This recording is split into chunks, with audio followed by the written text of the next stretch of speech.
स्वागत है आप सभी का एसएस क्लासेस के एक न्यू वीडियो में। साथियों, जैसे कि पता होगा बहुत ही जल्द यूपी में यूपी टेट का एग्ज़ाम होने वाला है, जिसका एग्ज़ाम डेट 2 से 4 जुलाई के बीच में दिया गया है। टेट का परीक्षा पास करना होगा, उसमें आपका एक सेक्शन जो आता है वो ईवीएस का सेक्शन आता है। और ईवीएस जिसको पर्यावरण विज्ञान भी कहा जाता है, इससे 30 सवाल यहाँ पे आपको पूछे जाते हैं, जो कि आपका सिलेक्शन में ये बहुत ही ज़्यादा इंपॉर्टेंट करता है कि 30 में से आपको कम से कम यहाँ पे 25 प्लस मार्क्स यहाँ पे आ जाएगा, तो आपका जो मार्क्स रहेगा ऑलरेडी यहाँ पे हाई पे चला जाएगा।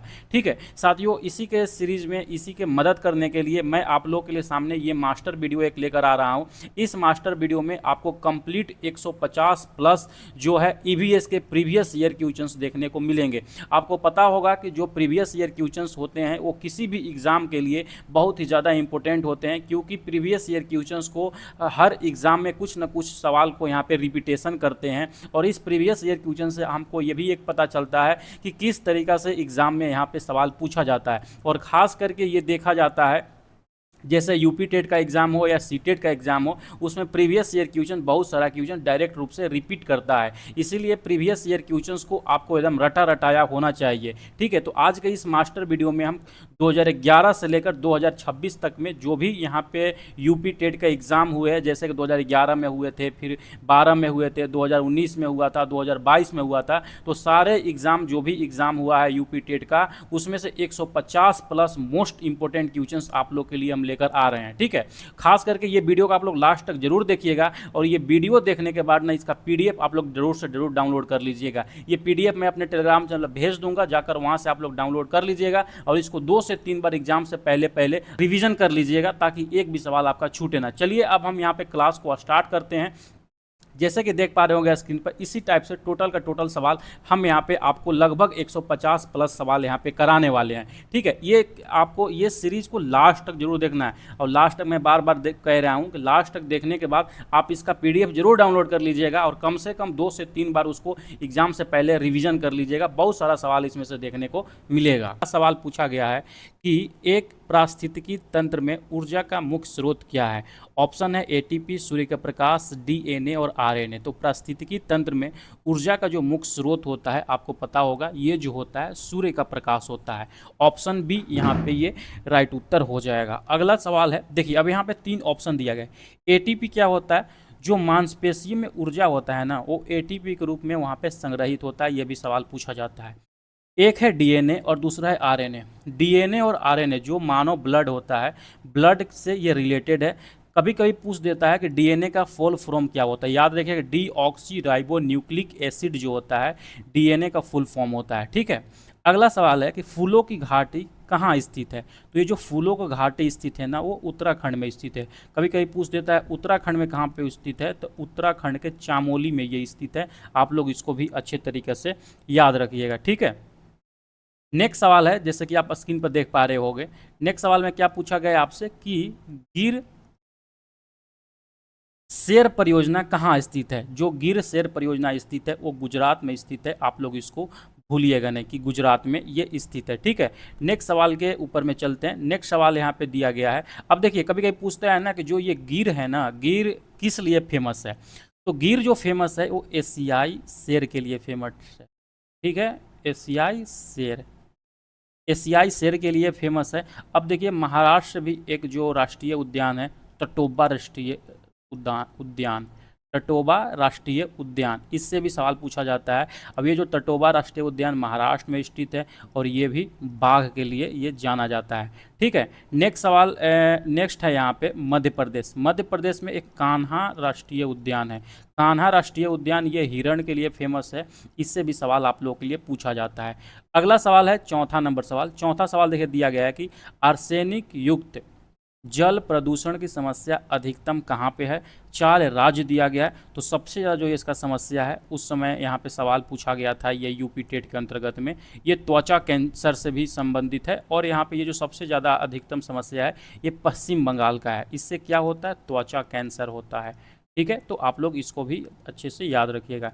नेक्स्ट सवाल 5 नंबर सवाल देखिएगा, दिया गया है कि ग्रीनपीस इंटरनेशनल का मुख्यालय कहाँ पे स्थित है। तो ये जो स्थित है एम्स्टर्डम में स्थित है। आप लोग इसको भूलिएगा नहीं। अगला सवाल के ऊपर में अगर के हम आते हैं 6 नंबर सवाल में, पूछ रहा है कि मौलिक कर्तव्यों को किस देश के संविधान से अपनाया गया है। ये बहुत ही इजी सवाल है, जल्दी से आप लोग कमेंट सेक्शन में इसको बताइएगा। मौलिक कर्तव्य जो लिया गया है वो आपका लिया गया है यूएसएसआर से, यानी रूस के संविधान। वर्तमान में देखिएगा जो मौलिक कर्तव्य लिया गया है रूस से लिया गया है। वही अगर अमेरिका से देखिएगा तो मौलिक अधिकार लिया गया है हमारा, तो ये भी नहीं भूलिएगा आप लोग, ठीक है। ये दोनों बहुत ही इंपॉर्टेंट है। जो रूस के संविधान, आगे बढ़ने से पहले हम आप लोग को बताना चाहेंगे, अगर कि आप यूपीटीए का सिस्टमेटिक ढंग से तैयारी करना चाहते हैं तो हमारे टारगेट बैच से आप लोग यहाँ पे जुड़ सकते हैं। टारगेट बैच में आपको 30 दिनों के अंतर्गत में संपूर्ण तैयारी कराया जाएगा, और ये जो बैच स्टार्ट हो रहा है 1 जून से स्टार्ट हो रहा है, ठीक है। तो इस बैच में आपको क्या क्या मिलेगा और किनको किनको जुड़ना चाहिए ये थोड़ा देख लीजिए। इसमें चाहे आप पेपर 1 का एग्ज़ाम देने वाले हो या आप पेपर 2 का एग्ज़ाम देने वाले हो, दोनों लोग ही इसमें जुड़ सकते हैं। हम टारगेट रखते हैं कि इस बैच से जो भी लोग जुड़ेंगे, यहाँ पे हम मान के चलते हैं 120 प्लस आसानी से वो मार्क्स लेकर आ सकते हैं, अगर हमारे दिशा निर्देश के अनुसार अगर को तैयारी करते हैं तो। इसमें संपूर्ण 30 दिनों के अंतर्गत में आप लोगों को तैयारी कराया जाएगा।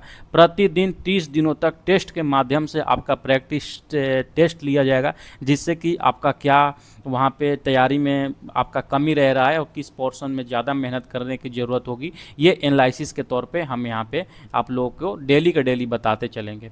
उसके बाद सब्जेक्ट वाइज आपका टेस्ट रहेगा, जिसमें हिंदी हो, इंग्लिश हो, ईवीएस हो, मैथ हो, सीडीपी हो, या आप लोगों का पेपर 2 के लिए एसएसटी हो या साइंस हो, सब चीज़ का टेस्ट सिस्टमेटिक ढंग से लिया जाएगा। उसका टाइम ग्रुप में निर्धारित कर दिया जाएगा, ठीक है। यूपी टेट में जो भी अभी तक परीक्षा हुए हैं 2011 से लेकर अभी तक, जो भी प्रीवियस ईयर क्वेश्चन है उसका डेली आप लोग का टेस्ट होगा। साथ ही साथ इस परीक्षा तक यानी कि 10 फुल मॉक टेस्ट आपका लिया जाएगा। 10 ठो पेपर 1 का रहेगा और 10 ठो आप लोग का पेपर 2 का यहाँ पे रहेगा, ठीक है। वही देखिएगा, तो इस ग्रुप में हम डेली टारगेट के अनुसार आपको होमवर्क देंगे, और होमवर्क को पढ़ने के बाद आपको जो भी टाइम एक सेट किया जाएगा टेस्ट के लिए, आपको ग्रुप में आकर वहाँ पे टेस्ट देना होगा, ठीक है। आई होप कि इतना बातें समझ गए होंगे। उसके बाद डेली जो टेस्ट होगा, टेस्ट का आप लोग का पीडीएफ प्रोवाइड करा दिया जाएगा। उस पीडीएफ से आप जितना भी बार चाहे टेस्ट दे सकते हैं या उसको रिवीजन कर सकते हैं। ये सारा जो टेस्ट होगा वो टेलीग्राम क्यूज बोर्ड के माध्यम से आप लोग का होगा, और इस ग्रुप से जुड़ने वाले बच्चे को यहाँ पे जब तक एग्ज़ाम ख़त्म नहीं हो जाता तब तक फुल गाइडेंस यहाँ पे आप लोग को दिया जाएगा। तो इस ग्रुप से जुड़ने के लिए आपको क्या करना होगा, इस दिए गए नंबर पे हमको व्हाट्सअप करना होगा, और मात्र एक मामूली 249 रुपये का फ़ी पेड करके आप हमको जो उसका स्क्रीनशॉट है हमारे व्हाट्सएप पे भेज दीजिएगा। उसके बाद जो ये ग्रुप है टारगेट बैच, इसमें इस ग्रुप में हम आपको ऐड कर देंगे, और ये जो भी सारी यहाँ पे फीचर्स मिलेगा वो आपको वहाँ पे दिया जाएगा। साथियों, ये टारगेटेड बैच है, इसमें जो भी लोग कंसिस्टेंसी के साथ में 30 दिन बेहतरीन तरीक़ा से तैयारी करना चाहते हैं, मेहनत करना चाहते हैं, वही लोग इसमें जुड़िएगा, क्योंकि इसमें अत्यधिक मेहनत आपसे करवाया जाएगा। सारा का सारा चीज़ आपको होमवर्क के माध्यम से जो 6 महीना का कंटेंट है आपको 1 महीना में वहाँ पे दिया जाएगा, और आपको उतना पढ़ना होगा, ठीक है। आई होप कि इतना समझ गए होंगे। फिर भी अगर कोई डाउट रहता है तो दिए गए नंबर पर हमको व्हाट्सअप कर सकते हैं। से मौलिक कर्तव्य लिया गया था, ये जो 42वां संविधान संशोधन 1976 के अंतर्गत में आया था, उसके द्वारा एक स्वर्ण सिंह समिति है। कौन सा समिति? स्वर्ण सिंह समिति के द्वारा भारतीय संविधान के भाग 4 के ए में इसको अपनाया गया था। तो ये सारा जो फैक्ट है आप लोग याद रखिएगा, सवाल इससे पूछा जाता है। 7वां नंबर सवाल देखिए क्या पूछ रहा है कि निम्नलिखित में से कौन सा जैवमंडल का एक अजैविक घटक है। सबसे पहले देखिएगा, 2 चीज़ होता है, एक होता है जैविक घटक और दूसरा होता है अजैविक घटक, ठीक है। जैविक घटक के अंतर्गत में जो भी सजीव चीज़ होते हैं वो सब जैविक में आते हैं, और जो भी निर्जीव चीज़ होते हैं वो सब आप लोग को अजैविक में आते हैं। तो पूछ रहा है कौन सा अजैविक घटक नहीं है, यानी कि जैविक है। तो ऑप्शन नंबर में सी देखिएगा, तो ऑप्शन नंबर सी में जो यहाँ पे लिखा गया है वो बिल्कुल यहाँ पे राइट में लिखा गया है, ठीक है। नेक्स्ट सवाल की तरफ बढ़ते हैं। नेक्स्ट सवाल में जैसे ही आइएगा, नेक्स्ट 8 नंबर सवाल है। 8 नंबर सवाल क्या कह रहा है कि एलपीजी के लिए क्या सही नहीं है। यह स्वच्छ ईंधन है, तो ये तो बिल्कुल सही है। इसका उच्च कैलोरी मान होता है, ये भी सही है। इसका नीली लौ से जलती है, ये भी सही है। यह मीथेन का उत्सर्जक है, नहीं। जो एलपीजी होता है, एलपीजी जो होता है ब्यूटेन, कौन सा? ब्यूटेन, ब्यूटेन और प्रोपेन, ये दोनों का मिश्रण होता है, आप लोग याद रखिएगा। 9 नंबर सवाल में जैसे ही आइएगा आपसे पूछ रहा है कि पुष्कर मेला कहाँ आयोजित होता है। देखिए बिना हम बकवास के पूरा का पूरा आप लोग का जो सिलेबस है यहाँ पे यूपी टेट का, वो इस चैनल के ऊपर में कंप्लीट कराने वाले हैं। इसका जो भी पीडीएफ होगा, जो भी हम क्लास लेंगे, उसका पीडीएफ मेरे टेलीग्राम चैनल पर हम भेज दिया करेंगे, तो आप लोग जाकर टेलीग्राम चैनल को भी वहाँ से ज्वाइन कर लीजिए, ठीक है। पुष्कर मेला कहाँ पर आयोजित होता है, तो ये जो आयोजित होता है ये अजमेर में होता है। पुष्कर मेला जो है ना सबसे बड़ा मवेशी मेला है। कौन सा मेला है? मवेशी मेला। और वहाँ पर इस मेला में जो सबसे ज़्यादा बिक्री होता है वो ऊँट का बिक्री होता है, इसलिए इसे ऊँट का मेला भी कहा जाता है। आप लोग इसको भी याद रखिएगा। 10वां सवाल है कि पृथ्वी के सतह के पास मुख्य वायुमंडलीय परत कौन है। पृथ्वी के ऊपर में यानी कि आसमान में जैसे ही सबसे पहला जो परत आता है वो होता है क्षोभ मंडल। ऑप्शन नंबर बी को यहाँ पे लॉक कीजिएगा, ये आप लोग का राइट उत्तर हो जाएगा। मौसम की जो भी घटनाएं होती है, सारा मौसमी घटनाएं जो होती है इसी परत में होती है, क्षोभ मंडल में होती है। बहुत ही इंपॉर्टेंट है, आप लोग इसको भूलिएगा नहीं। अगला सवाल है यहाँ पे 11 नंबर सवाल कि सरिस्का राष्ट्रीय उद्यान कहाँ पे स्थित है। तो जो सरिस्का राष्ट्रीय उद्यान स्थित है वो ऑप्शन नंबर बी देखिएगा, तो ये गुजरात में स्थित है। ये किस लिए फेमस है, तो ये बाघ के लिए फेमस है। अब सवाल गुजरात से, यहाँ पे सॉरी, यहाँ पे गुजरात मैंने टिक कर दिया, इसको यहाँ पे मिटा दीजिएगा। गुजरात से नहीं, ये राजस्थान से फेमस है, ठीक है। सरिस्का राष्ट्रीय उद्यान कहाँ पे है, तो ये राजस्थान में। अब देखिए ना, राजस्थान से 2-3 जो राष्ट्रीय उद्यान है और सवाल पूछा जाता है, जैसे रणथंभौर। रणथंभौर, ये रणथंभौर राष्ट्रीय उद्यान कहाँ पे है, तो ये भी राजस्थान में है। फिर एक पूछा जाता है केवलादेव। केवलादेव राष्ट्रीय उद्यान कहाँ पे है, तो ये भी राजस्थान में है। तो ये दोनों चीज़ आप लोग याद रखिएगा। 12वां सवाल देखिए, पूछ रहा है कि निम्नलिखित में से कौन सी एजेंसी मुख्य रूप से भारत में प्रदूषण की माप करता है। तो जो यहाँ पे प्रदूषण की माप करता है भारत में, केंद्रीय प्रदूषण नियंत्रक बोर्ड, यानी कि ऑप्शन नंबर बी में जो दिया गया है, central pollution control board, CPCB, ये नियंत्रित करता है प्रदूषण को। इसका स्थापना जो हुआ था 1974 में हुआ था। अब इसी के रिलेटेड एक एनजीटी होता है, नेशनल ग्रीन ट्रिब्यूनल। ये भी सवाल पूछा जाता है कि इसकी स्थापना कब हुआ था, तो एनजीटी की स्थापना 2010 में हुआ था और इसका जो मुख्यालय है दिल्ली में, इसका मुख्यालय है। आप लोग याद रखिएगा, सवाल भर भर के पूछा जाता है हमेशा, ये एनजीटी के बारे में ये सवाल पूछा जाता है। अगला सवाल 13 नंबर सवाल आपके स्क्रीन पर है। 13 नंबर सवाल है कि संविधान सभा ने हमारे राष्ट्रीय गान को कब अपनाया। अब देखिए बहुत सारे लोग यहाँ पे गान में भी कंफ्यूज हो जाते हैं कि गान क्या है, गीत क्या है। तो जो राष्ट्रीय गान है जन गण मन, क्या है, जन गण मन, ये हमारा क्या है, राष्ट्रीय गान है। इसका जो अपनाया गया था ना 24 जनवरी 1950 को अपनाया गया था बाबू, आप लोग याद रखिएगा, बहुत इंपॉर्टेंट सवाल है, हमेशा सवाल पूछा जाता है। सबसे पहले जो राष्ट्रीय गान है कब गाया गया था, 1911 में गाया गया था, कोलकाता अधिवेशन में ये गाया गया था। इसका ऑथर कौन है, किन्होंने ये रचना किया था, तो इसका जो रचना किए हैं RN टैगोर जी ने ये रचना किया है। आप लोग इसको भी याद रखिएगा।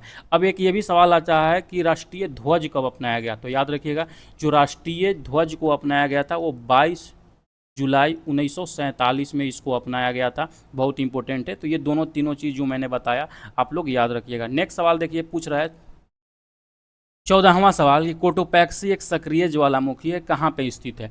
तो जो ये कोटोपैक्सी ज्वालामुखी है ना, ये एंडीज पर्वत में स्थित है। ऑप्शन नंबर सी इसका राइट उत्तर हो जाएगा। 15 सवाल है कि WWF का पूर्ण रूप क्या है। जो WWF है वर्ल्ड वाइल्ड फंड, यानी कि हिंदी में देखिएगा तो विश्व वन्य जीव कोष इसका फुल फॉर्म होता है। और इसका जो स्थापना हुआ था 1961 ईस्वी में हुआ था। और इसका जो हेडक्वार्टर है वो ग्लैंड में है। कहाँ पे है, ग्लैंड, ग्लैंड में इसका मुख्यालय है। ग्लैंड कहाँ पे है, तो ये स्विट्जरलैंड में है। आप लोग इसको भी ध्यान में रखिएगा। 16वां सवाल देखिए, सवाल पूछ रहा है कि घास के मैदान की पारिस्थितिकी तंत्र में एक खाद्य श्रृंखला में शीर्ष उपभोक्ता कौन है। ये बहुत इंपॉर्टेंट सवाल है, थोड़ा सा आप लोग समय लेकर इसके बारे में सोचने की कोशिश कीजिएगा। क्या पूछ रहा है, शीर्ष उपभोक्ता। ऑप्शन ए है तृणभक्षी, दूसरा है मांसभक्षी, और ऑप्शन सी है जीवाणु, और फिर यहाँ पे ऑप्शन डी में देखिएगा तृणभक्षी या मांसभक्षी। जो भी लोग यहाँ पे तृणभक्षी नहीं समझ पा रहे होंगे, ये कार्निवोरस होता है, वो यहाँ पे देखिएगा। तो ये यानी कि इसको तृणभक्षी को क्या कहते हैं, सर्वाहारी भी कह सकते हैं हम, ठीक है। कौन सा कह सकते हैं,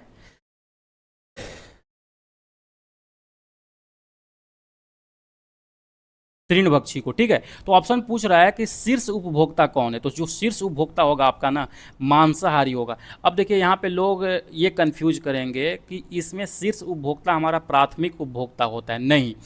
अगर से आपसे पूछे कि इसमें प्राथमिक प्राथमिक उपभोक्ता कौन होता है, और ये सवाल पूछ दे कि आपसे शीर्ष उपभोक्ता क्या होता है, तो प्राथमिक उपभोक्ता हमेशा शाकाहारी होता है, ठीक है। और वही अगर शीर्ष उपभोक्ता आपसे सवाल पूछे तो हमेशा यह मांसाहारी होता है। आप लोग ये दोनों में कंफ्यूज नहीं होइएगा, हमेशा ये मांसाहारी यहाँ पे सही लगाइएगा अगर के शीर्ष उपभोक्ता पूछे।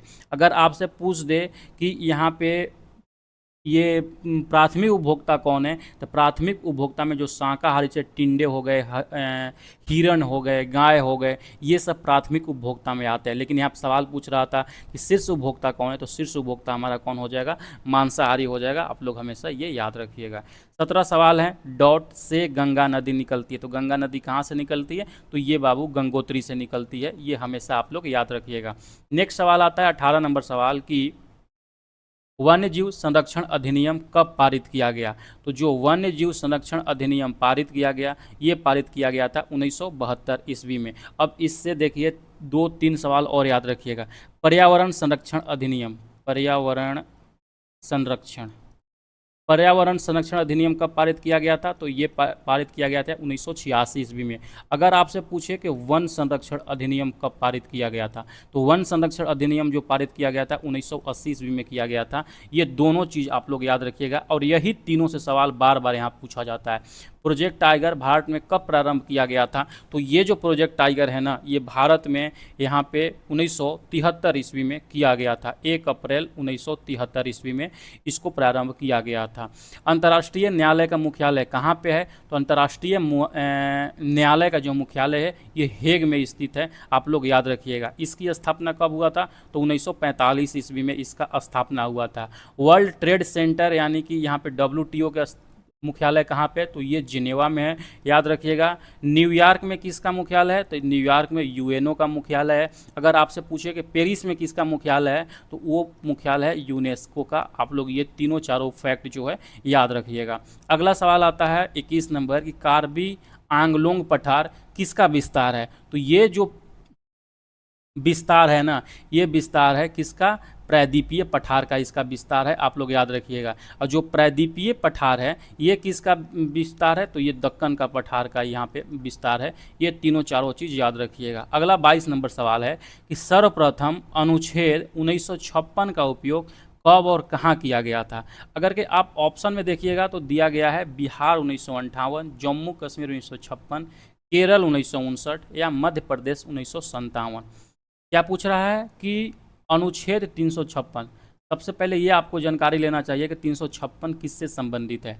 भारत में जो आपात उपबंध है यानी कि जो आपातकाल लगाया जाता है वो 3 अनुच्छेद के द्वारा लगाया जाता है, 352, 356 और 360। तो आपसे पूछ रहा है 356 सबसे पहली बार कहाँ पे लगाया गया था।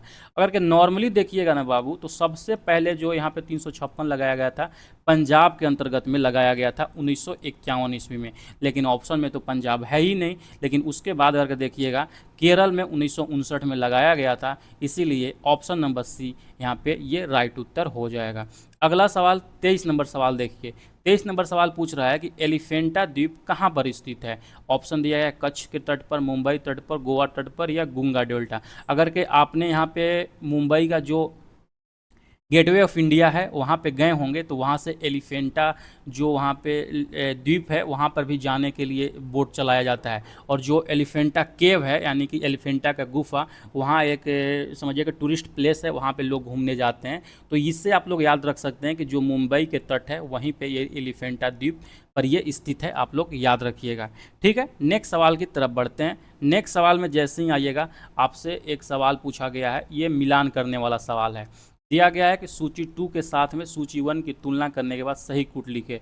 भारतीय संघ का प्रधान कौन होता है, वो प्रधानमंत्री होता है। राज्य का कौन होता है, राज्यपाल होता है। निगम का कौन होता है, वो मेयर होता है। और अगर के देखिएगा यहाँ पे पूछ रहा है कि ग्राम पंचायत का कौन होता है हेड, तो वो सरपंच होता है। अगर के ऑप्शन में देखिएगा तो ऑप्शन नंबर बी यहाँ पे ये राइट उत्तर हो जाएगा।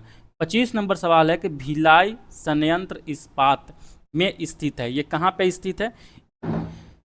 ये सवाल आपसे पूछ रहा है, ठीक है। तो ये जो भिलाई स्थित है ना, ये आपका छत्तीसगढ़ में स्थित है, ऑप्शन बी में। अब जो इस्पात संयंत्र है, झारखंड में भी एक इस्पात संयंत्र है और उड़ीसा में भी एक इस्पात संयंत्र है, बोकारो स्टील प्लांट, ठीक है। ये जो स्थित है झारखंड में है, और उड़ीसा में जो एक राउरकेला है, राउरकेला जो स्टील प्लांट है वो उड़ीसा में स्थित है। आप लोग इसको भी अच्छे से याद रखिएगा, ठीक है। नेक्स्ट सवाल की तरफ बढ़ते हैं। कौन सा सवाल? 26 नंबर सवाल। हैमलेट किस व्यवधान से जुड़ा हुआ है? अगर के आप देखिएगा तो जो ये हैमलेट है ये ग्रामीण व्यवधान से जुड़ा हुआ है। जो ग्रामीण व्यवधान है ना, 4 भागों में बांटा गया, उसी 4 भागों में से एक है हैमलेट, ठीक है। अगला सवाल 27 नंबर है कि भारत में महिलाओं के लिए निम्न में से कहाँ आरक्षण उपलब्ध है? अगर के नॉर्मली देखिएगा केंद्र सरकार में यानी कि भारत में अभी अगर के जहाँ पे महिला आरक्षण स्थित है वो पंचायती राज व्यवस्था में ही केवल स्थित है। अभी कुछ दिन पहले जो लोकसभा में यहाँ पे बिल लाया गया था उसमें लोकसभा में महिलाओं के आरक्षण के बारे में बात कर रहा था, लेकिन फिलहाल देखिएगा कि पंचायती राज संस्था जो है पंचायती राज विभाग में यहाँ पे 33.3% महिलाओं का आरक्षण है। कई राज्य में देखिएगा कि जो अपना जैसे बिहार हो गए या और भी राज्य हो गए वहाँ पे बढ़ाकर इसको 50% कर दिया गया है, तो आप लोग को ये भी जानकारी होना चाहिए। 28 नंबर सवाल है कि निम्नलिखित में से कौन सा एक शीतोष्ण घास का मैदान नहीं है? क्या पूछ रहा है? शीतोष्ण घास का मैदान नहीं है, तो शीतोष्ण का जो नहीं है वो है कैंपोस, ऑप्शन नंबर सी इसका राइट हो जाएगा। ये किस तरीका का है? ये सवाना जलवायु का है। किस तरीका का? सवाना जलवायु का। अब ये जो कंपोस है ये कहाँ पे है? तो ये ब्राज़ील का घास के मैदान है। कौन सा? ब्राज़ील, आप लोग याद रखिएगा।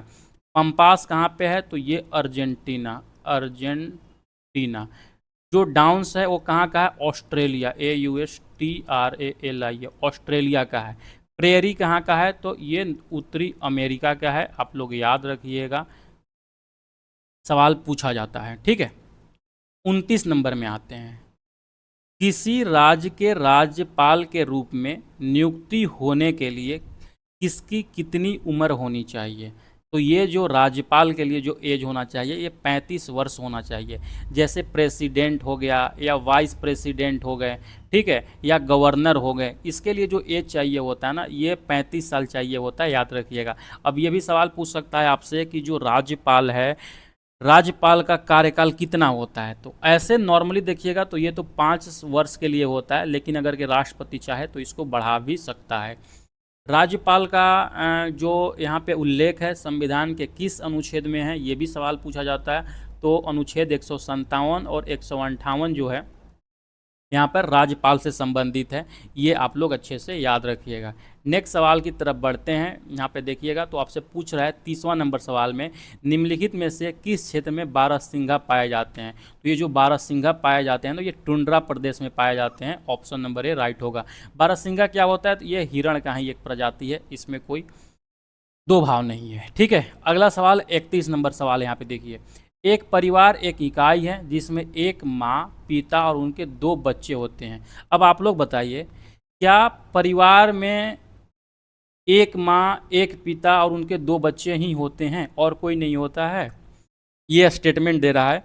ऑप्शन ए में देखिएगा दिया गया है, गलत है, क्योंकि कई तरह के परिवार हैं और कोई परिवार को केवल एक ही प्रकार के रूप में वर्गीकृत नहीं किया जा सकता है। ये बिल्कुल सही है। अब बताइए एक परिवार जो होता है जैसे फादर हो गए और मदर हो गए, ये दोनों भी मिलकर एक परिवार बना सकते हैं। इनके अगर के 1 बच्चे हैं फिर भी ये परिवार है, इसके 5 बच्चे हैं फिर भी ये परिवार है। लेकिन सवाल में देखिएगा स्टेटमेंट में दिया है कि एक माता, पिता और 2 बच्चे हैं तभी परिवार बनेगा, इसलिए ये स्टेटमेंट जो है हमारा गलत स्टेटमेंट है। अगला सवाल देखिए, यहाँ पे दिया गया कि वर्ष 1953 में भारत की पहली ट्रेन चली थी। कहाँ पे चली थी? मुंबई से पुणे, कोलकाता से अलीपुर, बॉम्बे से ठाणे। हाँ बिल्कुल सही, ऑप्शन नंबर सी में अगर के देखिएगा यहाँ पे तो ये जो चला था बॉम्बे से ठाणे में, कब? 16 अप्रैल 1953 ईस्वी में पहली रेलगाड़ी चली थी। कभी कभी सवाल यही पूछ देता है कि मुंबई में कहाँ से, तो मुंबई में बोरी बंदर, कहाँ पे? एक जगह है मुंबई में, बोरी बंदर रेलवे स्टेशन है, अगर के आप लोग गए होंगे वहाँ पे, तो वहाँ से लेकर ठाणे के बीच में ये पहली रेल चली थी। 33 नंबर सवाल देखिए कि मानसूनी वन कहाँ पाए जाते हैं, जहाँ पे वर्षा कितनी होनी चाहिए, तो वहाँ पे जो वर्षा होना चाहिए 70 से 200 सेंटीमीटर के बीच में जहाँ पे वर्षा होती है वहाँ पे मानसूनी वन पाए जाते हैं। और इस तरीका के वन को उष्णकटिबंधीय, कौन सा, उष्णकटिबंधीय, उष्णकटिबंधीय और यहाँ पे पर्णपाती वन, कौन सा, पर्णपाती वन, उष्णकटिबंधीय पर्णपाती वन भी कहा जाता है। तो सवाल ये भी पूछ सकता है आपसे कि उष्णकटिबंधीय पर्णपाती वन में वर्षा कितना सेंटीमीटर तक होता है, तो कितना होता है, 70 से 200 सेंटीमीटर के बीच में होता है। 34 नंबर सवाल देखिए, ज्वालामुखी पर्वत कौन सा है, आपसे पूछ रहा है कौन सा इसमें ज्वालामुखी पर्वत है, अरावली, एप्लासियन, यूराल और किलमंजारो। तो जो ज्वालामुखी पर्वत है ये किलमंजारो है। ये कहाँ पे स्थित है, तंजानिया में स्थित है, आप लोग याद रखिएगा इसको। अरावली कहाँ पे है, तो ये तो भैया भारत में है। यूराल कहाँ पे है, तो ये हमारा एशिया और यूरोप, ये दोनों का बॉर्डर बनाता है यूराल पर्वत। फिर आता है एप्लेसियन पर्वत, कहाँ पे, तो ये जो स्थित है यूएसए में स्थित है, ये भी नहीं भूलिएगा। नेक्स्ट सवाल है, पलवक तरणशील और नितलक के घटक नहीं है, नहीं है तो ये घास पारिस्थितिकी तंत्र का घटक नहीं है, ये नदी जल महासागर का ये घटक है, आप लोग याद रखिएगा। अगला 36 नंबर है कि प्रायद्वीप शब्द का अर्थ है पानी से घिरी हुई भूमि का एक टुकड़ा। यानी कि पूछ रहा है कि प्रायद्वीप किसे कहते हैं, याद रखिएगा। तीन तरफ से अगर के पानी से जो क्षेत्र घिरा होता है उसको हम प्रायद्वीप कहते हैं। अगर के चारों तरफ से जो पानी से घिरा हुआ क्षेत्र होता है उसको हम क्या कहते हैं, द्वीप कहते हैं। और दो तरफ से पानी से जो क्षेत्र घिरा होता है उसको गल्फ कहते हैं, उसको खाड़ी कहते हैं। आप लोग ये तीनों चीज़ याद रखिएगा। अगला सवाल आता है कि नगर निगम द्वारा कौन सा कर लगाया जाता है, तो नगर निगम के द्वारा देखिएगा तो मनोरंजन टैक्स, टोल टैक्स, गृह टैक्स, ये सब कुछ लगाया जाता है। और ये जो संबंधित है नगर निगम, नगर पालिका, ये 74वां संविधान संशोधन से संबंधित है, ये भी आप लोग याद रखिएगा। 38 नंबर सवाल है कि जनसंख्या के दृष्टि से सबसे बड़ा महाद्वीप कौन सा है, तो सबसे बड़ा महाद्वीप, सबसे बड़ा जो महाद्वीप है वो है एशिया महादेश। यहाँ पे कुल जनसंख्या का 60% जनसंख्या एशिया में निवास करती है, आप लोग याद रखिएगा। 39 नंबर सवाल, निम्नलिखित में से कौन सा एक गर्म जलधारा है, आपसे पूछ रहा है कौन सा गर्म जलधारा है। एक पूछा जाता है लेब्राडोर के बारे में, अब एक पूछा जाता है गल्फ स्ट्रीम धारा के बारे में, लेकिन यहाँ पे आपसे पूछा है कि कौन सा गर्म जलधारा है, तो वो है क्यूरोसियो जलधारा, ये गर्म जलधारा है। और ये कहाँ पे बहता है, तो ये जापान में बहता है, याद रखिएगा।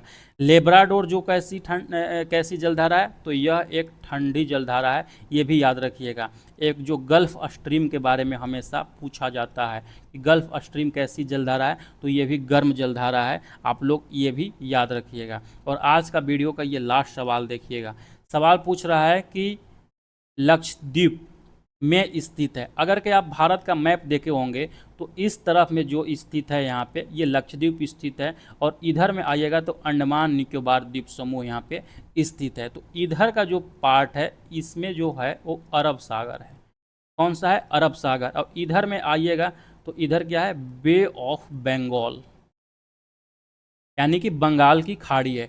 लक्षद्वीप के बारे में पूछ रहा था, लक्षद्वीप कहाँ पे स्थित है, अरब सागर में स्थित है। अगर से आपसे ये पूछा ताकि अंडमान निकोबार द्वीप समूह कहाँ पे स्थित है, तो वो बंगाल की खाड़ी में स्थित है, आपको ये बताना होता है, ठीक है। तो ये याद रखिएगा। अब देखिए जो लक्षद्वीप है ना, इसका पहले से नाम लक्षद्वीप नहीं था, इसको पहले लेक डाइव कहा जाता था। कौन सा, लेक डाइव।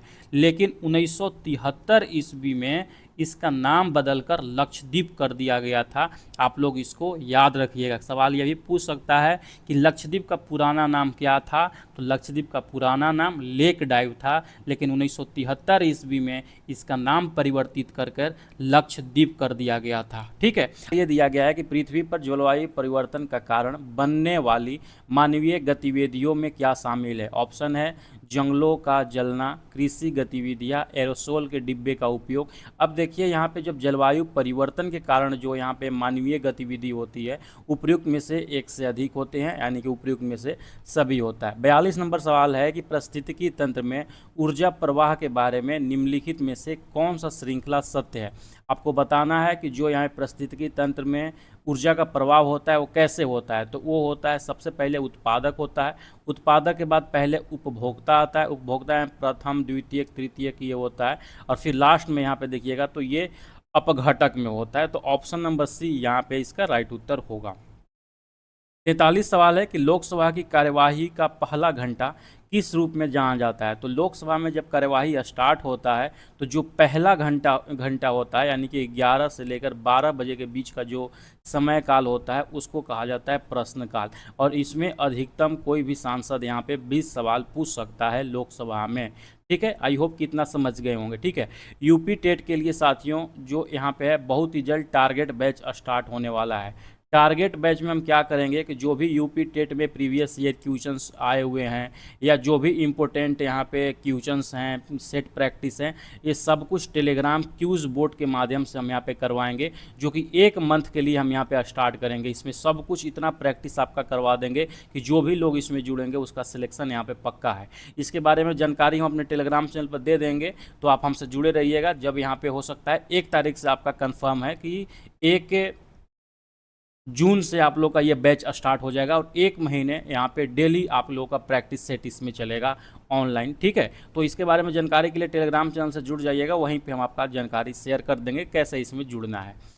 44 नंबर सवाल है कि भारतीय संविधान में विधि का नियम की अवधारणा कहाँ से लिया गया है। तो ये जो लिया गया है ना, ये लिया गया है इंग्लैंड के संविधान से, आप लोग याद रखिएगा।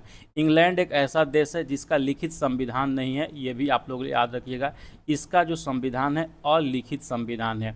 अमेरिका से मौलिक अधिकार लिया गया है।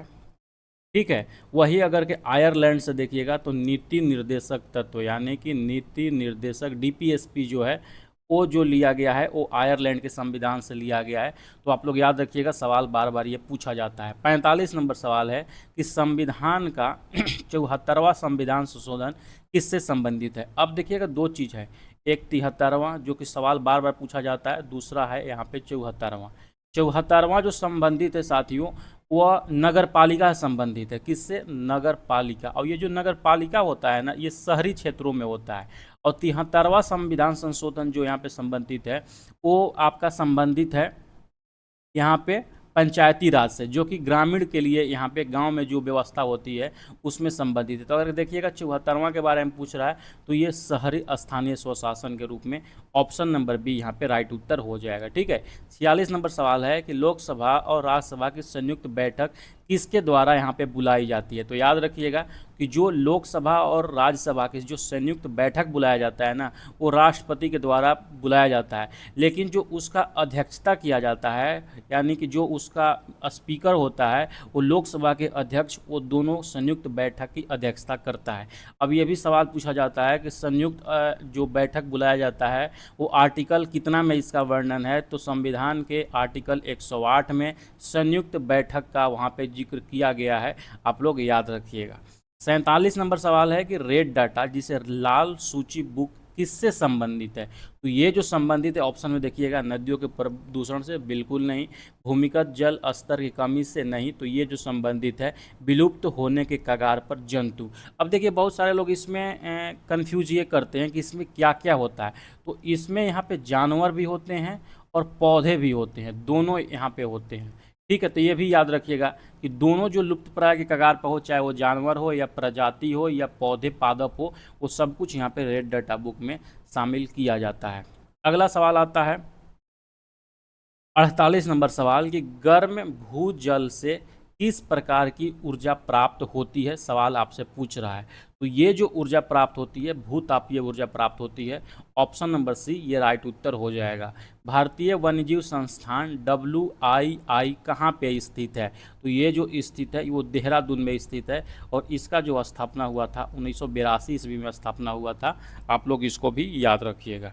नेक्स्ट सवाल की तरफ बढ़ते हैं। 50वां नंबर सवाल कि ध्रुव तारा खाली स्थान है। तो जो ध्रुव तारा है ना, इसको उत्तरी तारा भी कहते हैं, यानी कि पृथ्वी की हमेशा उत्तर दिशा में ध्रुव तारा होता है, इसीलिए इसको उत्तरी तारा के नाम से भी जाना जाता है। आप लोग इसको याद रखिएगा। नेक्स्ट सवाल है कि संयुक्त राष्ट्र सुरक्षा परिषद के अस्थायी सदस्यों की संख्या कितना है।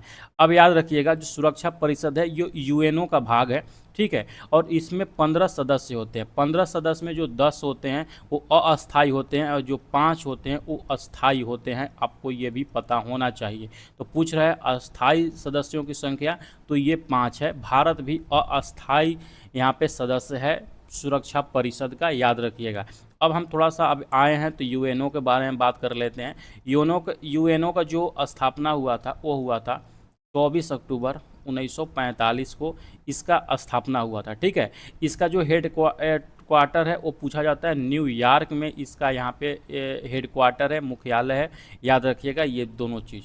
अगला सवाल है 52 नंबर सवाल, जो कि पूछा गया था, इस शायद 2019 के यूपी टेट में सवाल पूछा गया था कि भारत में तिब्बत की सांगपो नदी को क्या कहा जाता है। यानी कि जो सांगपो नदी है उसको भारत में क्या कहा जाता है, ठीक है।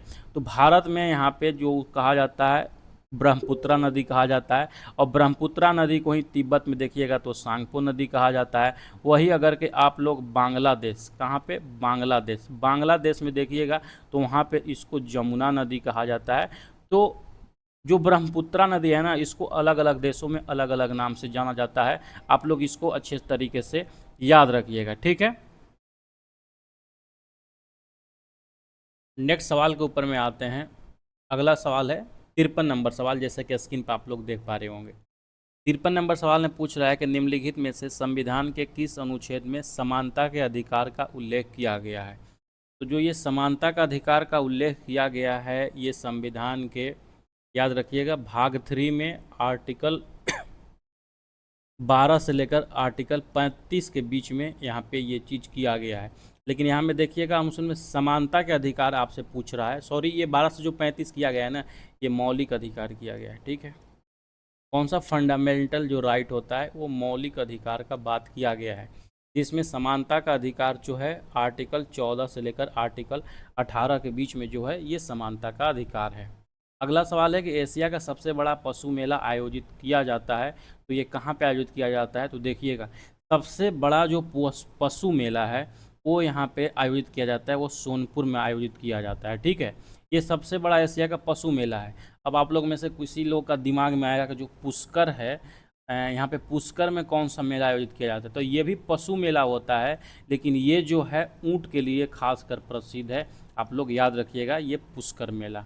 नेक्स्ट सवाल की तरफ बढ़ते हैं। नेक्स्ट सवाल में जैसे ही आइएगा, अगला सवाल है 55 नंबर सवाल कि the queen of herbs Bharat की सबसे पवित्र जड़ी बूटी है। इस औषधीय पौधे का हिंदू पौराणिक कथाओं में महत्व है और इसका वैज्ञानिक नाम ओसीमम सैंक्टम है। इसे सामान्यतः क्या कहा जाता है। तो ये जो दिया गया वैज्ञानिक नाम, ये तुलसी का वैज्ञानिक नाम है, याद रखिएगा। तुलसी अगर देखिएगा अभी के फिलहाल के समय में भारत के हर घर में आपका तुलसी का पौधा मिलेगा, जो कि हिंदू धर्म ग्रंथ के अनुसार एक वो पवित्र भी माना जाता है और बहुत सारे बीमारियों के इलाज में भी वो उपयोगी होता है। अगला सवाल 56 नंबर सवाल है कि यूफ्यूर पिएसी परिवार की किस फसल को बायोडीजल उत्पादन के लिए जाना जाता है। तो बायोडीजल के लिए यहाँ पे जेट्रोफा को जाना जाता है। ऑप्शन ए ये राइट उत्तर हो जाएगा। 57 सवाल है कि पीने के लिए सुरक्षित पानी को कहा जाता है। तो जो पेयजल होता है उसको पेयजल कहा जाता है, यानी कि ऑप्शन ए, उसको मीठा पानी नहीं कहा जाता है, आप लोग याद रखिएगा, उसको पेयजल कहा जाता है, ठीक है। अगला सवाल है 1984 में भोपाल गैस त्रासदी निम्नलिखित में से किस गैस के रिसाव के कारण हुआ था। यानी कि जो 1984 में MIC के लीक होने के कारण भोपाल में त्रासदी होता है, उसको मिथाइल आइसोसाइनेट के लीकेज के कारण यहाँ पे हुआ था। ऑप्शन नंबर ए राइट उत्तर हो जाएगा, याद रखिएगा। इसके ऊपर में एक रेलवे मैन करके शायद कोई एक वेब सीरीज आया था, तो आप लोगों अगर के इस चीज़ को अच्छे से समझना है ना, तो वो जो रेलवे मैन आया था एक वेब सीरीज़, नेटफ्लिक्स का शो है, उसको देखिएगा, बहुत बेहतरीन तरीक़ा से वो चीज़ वहाँ पे दिखाया गया है। 59 नंबर सवाल है कि विश्व पर्यावरण दिवस पर पड़ता है, यानी कि विश्व पर्यावरण दिवस कब मनाया जाता है, तो ये जो मनाया जाता है 5 जून को यहाँ पे मनाया जाता है। आप लोग याद रखिएगा। कभी कभी ये भी सवाल पूछ देता है कि विश्व पर्यावरण दिवस कब से मनाया जाता है, तो ये जो मनाया जाता है 1974 से मनाया जाता है। आप लोग याद रखिएगा। अब देखिए 2 दिसंबर है ना, ये इसको कंप्यूटर साक्षरता दिवस मनाया जाता है।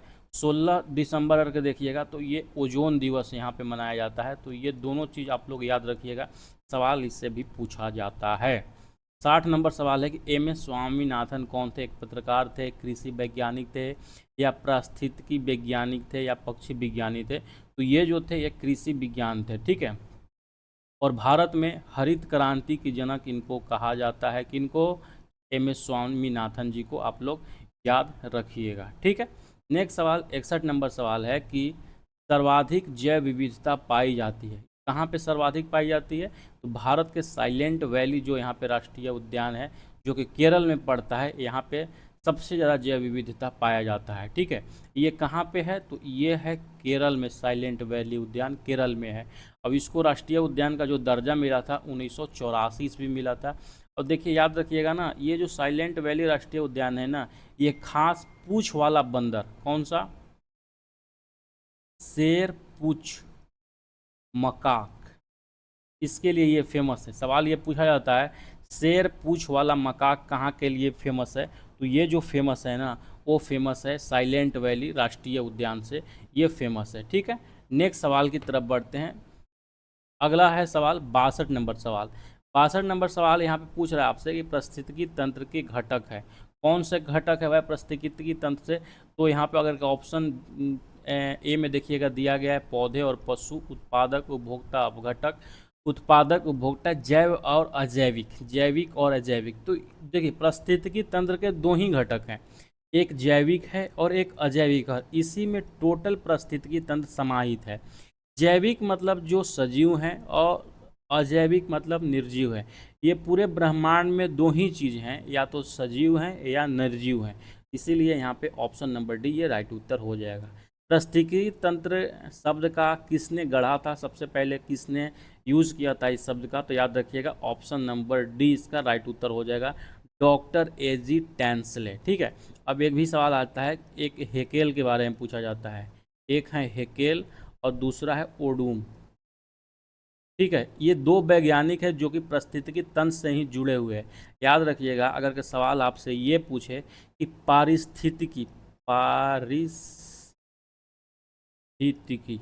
पारिस्थितिकी शब्द का प्रथम प्रयोग किसने किया था? वो हेकेल ने किया था। अगर के आधुनिक पारिस्थितिकी का जनक किसे कहा जाता है? आधुनिक पारिस्थितिकी का जनक किसे कहा जाता है? वो ओडूम के कहा जाता है। याद रखिएगा, ये थोड़ा थोड़ा सा यहाँ पे चेंजेस है, लेकिन इम्पोर्टेंट है, आपसे सवाल बार बार पूछा जाता है। 64 नंबर सवाल देखिए है कि भारत में पश्चिमी घाट में स्थित दक्कन क्षेत्र के शुष्क होने का कारण क्या है? यानी कि जो उसका शुष्क होने का कारण है वो वृष्टि छाया प्रभाव, यानी कि बहुत ज़्यादा वहाँ पे बारिश होती है, इसी के कारण ये शुष्क पाया जाता है। 65 नंबर सवाल है कि वायुमंडल की बाहरी सीमा पर प्राप्त सौर विकिरण प्रति इकाई क्षेत्र खाली स्थान के रूप में जाना जाता है। यानी कि जो इस क्षेत्र में प्रति इकाई क्षेत्र है उसको क्या कहा जाता है? तो सौर स्थिरांक कहा जाता है। ऑप्शन नंबर सी यहाँ पे इसका राइट उत्तर हो जाएगा। 66 नंबर सवाल है कि जैव विविधता अधिनियम भारतीय संसद द्वारा कब पारित किया गया? तो ये जो पारित किया गया 11 दिसंबर 2002 को पारित किया गया जैव विविधता अधिनियम, ठीक है। अब याद रखिएगा राष्ट्रीय, कौन सा? राष्ट्रीय जैव विविधता विविधता राष्ट्रीय जैव विविधता प्राधिकरण, कौन सा? राष्ट्रीय जैव विविधता प्राधिकरण की स्थापना जो हुआ था किया गया था इसके द्वारा। यानी कि जो ये जैव विविधता अधिनियम लाया गया था 2002 में, इसके बाद से राष्ट्रीय जैव विविधता प्राधिकरण की स्थापना किया गया था। और इसका जो मुख्यालय है वो चेन्नई में मुख्यालय है। ये सवाल पूछा जाता है तो आप लोग इसको याद रखिएगा, ठीक है। 67 नंबर सवाल है कि निम्नलिखित में से कौन सी कृषि, ठीक है, पद्धति पर्यावरण के अनुकूल है? यानी पूछ रहा है कौन सा पर्यावरण के अनुकूल है, तो वो जो है यहाँ पे जैविक खेती ये पर्यावरण के अनुकूल है। अब देखिए जो ये ऑर्गेनिक खेती होती है ना, इसमें कम कीटनाशक का प्रयोग किया जाता है, कम कीटनाशक का प्रयोग किया जाता है। अगर के इसमें देखिएगा ना, जो मिट्टी का कटाव होता है ना, मिट्टी का कटाव भी कम होता है। तो इसीलिए जो जैविक कृषि होती है वो ज़्यादा यहाँ पे पर्यावरण के अनुकूल माना जाता है। अगला सवाल 68 नंबर सवाल के ऊपर में आते हैं।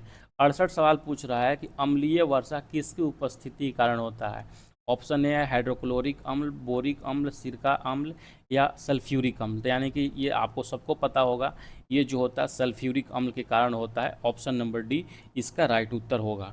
अब सवाल ये भी पूछ लेता है कि जो अम्ल वर्षा होता है इसका पीएच मान कितना होता है। तो पीएच मान आप लोग याद रखिएगा 4.2 से लेकर 4.4 के बीच में इसका पीएच मान होता है। ठीक है। 69 नंबर सवाल है आज का कि कान्हा राष्ट्रीय उद्यान भारत के किस राज्य में स्थित है। तो जो मैं पहला दिन ही यानी कि पहला जो इसका वीडियो आया था पार्ट वन में भी बताया था कि जो यहाँ पे कान्हा किसली राष्ट्रीय उद्यान है वो मध्य प्रदेश में यहाँ पे स्थित है।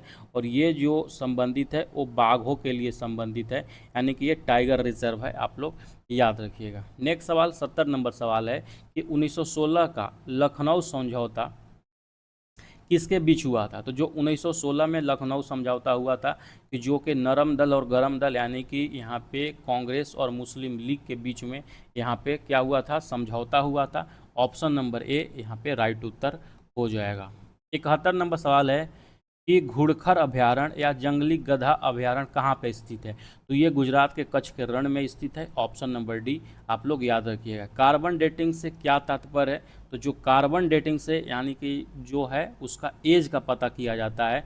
प्राचीन स्थलों में हड्डियों या पदार्थों की आयु का मापन करने की जो विधि है कार्बन डेटिंग विधि के द्वारा हम वहाँ पे पता करते हैं, इसीलिए ऑप्शन डी इसका राइट उत्तर हो जाएगा। ठीक है। अगला सवाल देखिए स्क्रीन पर है कि जैव आवर्धन क्या है। जैव आवर्धन पूछ रहा है आपसे कि क्या है। अगर कि आप ऑप्शन पढ़िएगा तो पहला ही ऑप्शन इसका राइट उत्तर हो जाएगा। समय के साथ ऊतकों में एक विषाक्त पदार्थ की बढ़ती सांद्रता को जो कहा जाता है वो जैव आवर्धन कहा जाता है। ऑप्शन नंबर ए ये राइट उत्तर हो जाएगा। 74 देखिए पूछ रहा है आपसे कि पादप कोशिका में कौन सा अंगक अनुपस्थित होता है। किस में, पादप कोशिका में पूछ रहा है। तो पादप कोशिका में जो होता है सेंट्रोसोम यानी तारकाय वहाँ पे नहीं होता है। ऑप्शन डी ये राइट उत्तर हो जाएगा। 75 सवाल है कि मानव शरीर की सबसे बड़ी ग्रंथि कौन सी है। तो जो मानव शरीर का सबसे बड़ा ग्रंथि है वो लीवर ग्रंथि है। ऑप्शन नंबर डी यहाँ पे राइट उत्तर हो जाएगा। ये जो पीयूष ग्रंथि है इसको मास्टर ग्रंथि भी कहा जाता है। आप लोग मास्टर ग्रंथि भी कहा जाता है, आप लोग इसको भी अच्छे से याद रखिएगा। ठीक है। अग्न्याशय ग्रंथि जो है साथियों वो इंसुलिन यानी कि जो रक्त शर्करा को नियंत्रित करने में अगर किसी का बहुत ज़्यादा योगदान होता है तो वो अग्न्याशय ग्रंथि का होता है। आप लोग इसको भी याद रखिएगा। 73 नंबर सवाल पूछ रहा है कि उत्तर प्रदेश का राज पक्षी कौन सा है। तो वो जो राज पक्षी है वो सारस क्रेन है। ऑप्शन नंबर ए यहाँ पे ये राइट उत्तर हो जाएगा। ठीक है। अगर के देखिएगा ऑप्शन नंबर बी में जो दिया गया है तो ऑप्शन नंबर बी जो है घरेलू गौरैया ये बिहार का राष्ट्रीय पक्षी है। किसका, ये बिहार का है। अब ये जो ये मोर है, मोर जो है भारत का राष्ट्रीय पक्षी है। तो यहाँ पे ये सारा जो चीज़ है आप लोग याद रखिएगा। एक बात याद रखिएगा, सारस क्रेन जो पक्षी है ये विश्व का सबसे लंबा उड़ने वाली पक्षी है, सारस क्रेन। अगला सवाल है 77 नंबर सवाल कि निम्नलिखित में से कौन सा पादप हार्मोन फलों को पकने में मदद करता है। ठीक है। अब देखिएगा यहाँ पे 4 हार्मोन दिया गया है जिसमें है कि ऑक्सिन, साइटोकाइनिन, जिब्रेलिन और एथिलीन है यहाँ पे दिया गया है। एक एक करके हम जानते हैं क्या चीज़ ये काम करता है, ये पौधे में किस तरीका से ये काम करता है। सबसे पहला जो यहाँ पे अगर के देखिएगा तो ये क्या चीज़ दिया गया है यहाँ पे, एक सेकेंड साथियों।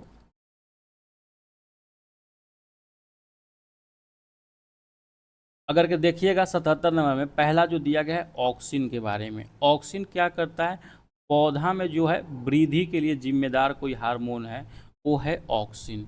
ठीक है। दूसरा जो यहाँ पे हार्मोन है, अब देखिए ये जो 4 हार्मोन है ना, इसी 4 हार्मोन से अलग अलग एग्जामों में अलग अलग तरीका से पूछा जाता है। तो पौधे के वृद्धि के लिए जो जिम्मेदार हार्मोन है वो है ऑक्सिन हार्मोन, और कोशिका विभाजन के लिए जो यहाँ पे हार्मोन जिम्मेदार है वो है साइटोकाइनिन। जिब्रेलिन जो हार्मोन है बीजों के अंकुरण में सहायता करती है, बीजों का अंकुरण, ठीक है, ये सहायता करता है। और अगला है यहाँ पे एथिलीन। तो एथिलीन जो है पादप हार्मोन, फलों को पकाने में यहाँ पे मदद करता है। तो ऑप्शन नंबर डी यहाँ पे ये राइट उत्तर हो जाएगा। 78 नंबर आप लोग देखिए, 78 सवाल पूछ रहा है कि मिट्टी में पाए जाने वाले मुक्त जीवित अवायवीय नाइट्रोजन स्थिरीकरण जीवाणु कौन है। अब ये नॉर्मल इंसान ये सवाल बनाएगा ना तो सर पे सब यहाँ पे गलती की करोगे आप लोग डायरेक्ट यहाँ पे राइजोबियम के ऊपर मारोगे, जो कि राइजोबियम यहाँ पे आप बस ये देखोगे कि नाइट्रोजन स्थिरीकरण लिखा हुआ है इसलिए राइजोबियम मारो, और ये राइजोबियम गलत हो जाएगा। इसका जो राइट उत्तर हो जाएगा ऑप्शन नंबर बी, यहाँ पे जो दिया गया है ऑप्शन बी, यहाँ पे ये राइट उत्तर हो जाएगा। अब देखिए ये जो नाइट्रोजन स्थिरीकरण होता है ना वो दो तरीका का होता है, एक होता है सहजीवी और दूसरा होता है गैर सहजीवी।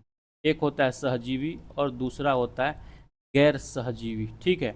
तो अगर सवाल में पूछे जैसे कि यहाँ पे दिया गया है मुक्त जीवित यानी कि गैर सहजीवी के बारे में पूछ रहा है, तो गैर सहजीवी नाइट्रोजन स्थिरीकरण जीवाणु कौन सा होता है, तो ऑप्शन नंबर बी में जो लिखा हुआ है ये होता है। अगर के आपसे पूछे कि सहजीवी नाइट्रोजन स्थिरीकरण जीवाणु कौन सा है तो वो हो जाएगा राइजोबियम, ऑप्शन नंबर सी यहाँ पे ये राइट उत्तर हो जाएगा, आप लोग याद रखिएगा। नेक्स्ट सवाल की तरफ बढ़ते हैं। 79 नंबर सवाल, 79 नंबर सवाल में जैसे ही आइएगा आपसे पूछ रहा है कि कोशिका के भीतर सामान्यतः किस प्रकार का डीएनए पाया जाता है। किस में पूछ रहा है, कोशिका के भीतर में, तो इसमें बी प्रकार के डीएनए पाया जाता है, ऑप्शन बी ये राइट उत्तर हो जाएगा। 80 नंबर सवाल में अगर क्या पाओगे तो पूछ रहा है कि निम्नलिखित में से कौन सा राष्ट्रीय महिला आयोग के वर्तमान अध्यक्ष है। अब देखिएगा जिस समय ये सवाल पूछा गया था उस समय तो इसका जो अध्यक्ष थे रेखा शर्मा थे, लेकिन अगर कि आप लोग वर्तमान एग्जाम देने जा रहे हैं तो वर्तमान में राष्ट्रीय महिला आयोग के जो अध्यक्ष है आप लोग याद रखिएगा कौन है, विजया किशोर, ठीक है, विजया किशोर रहाटकर।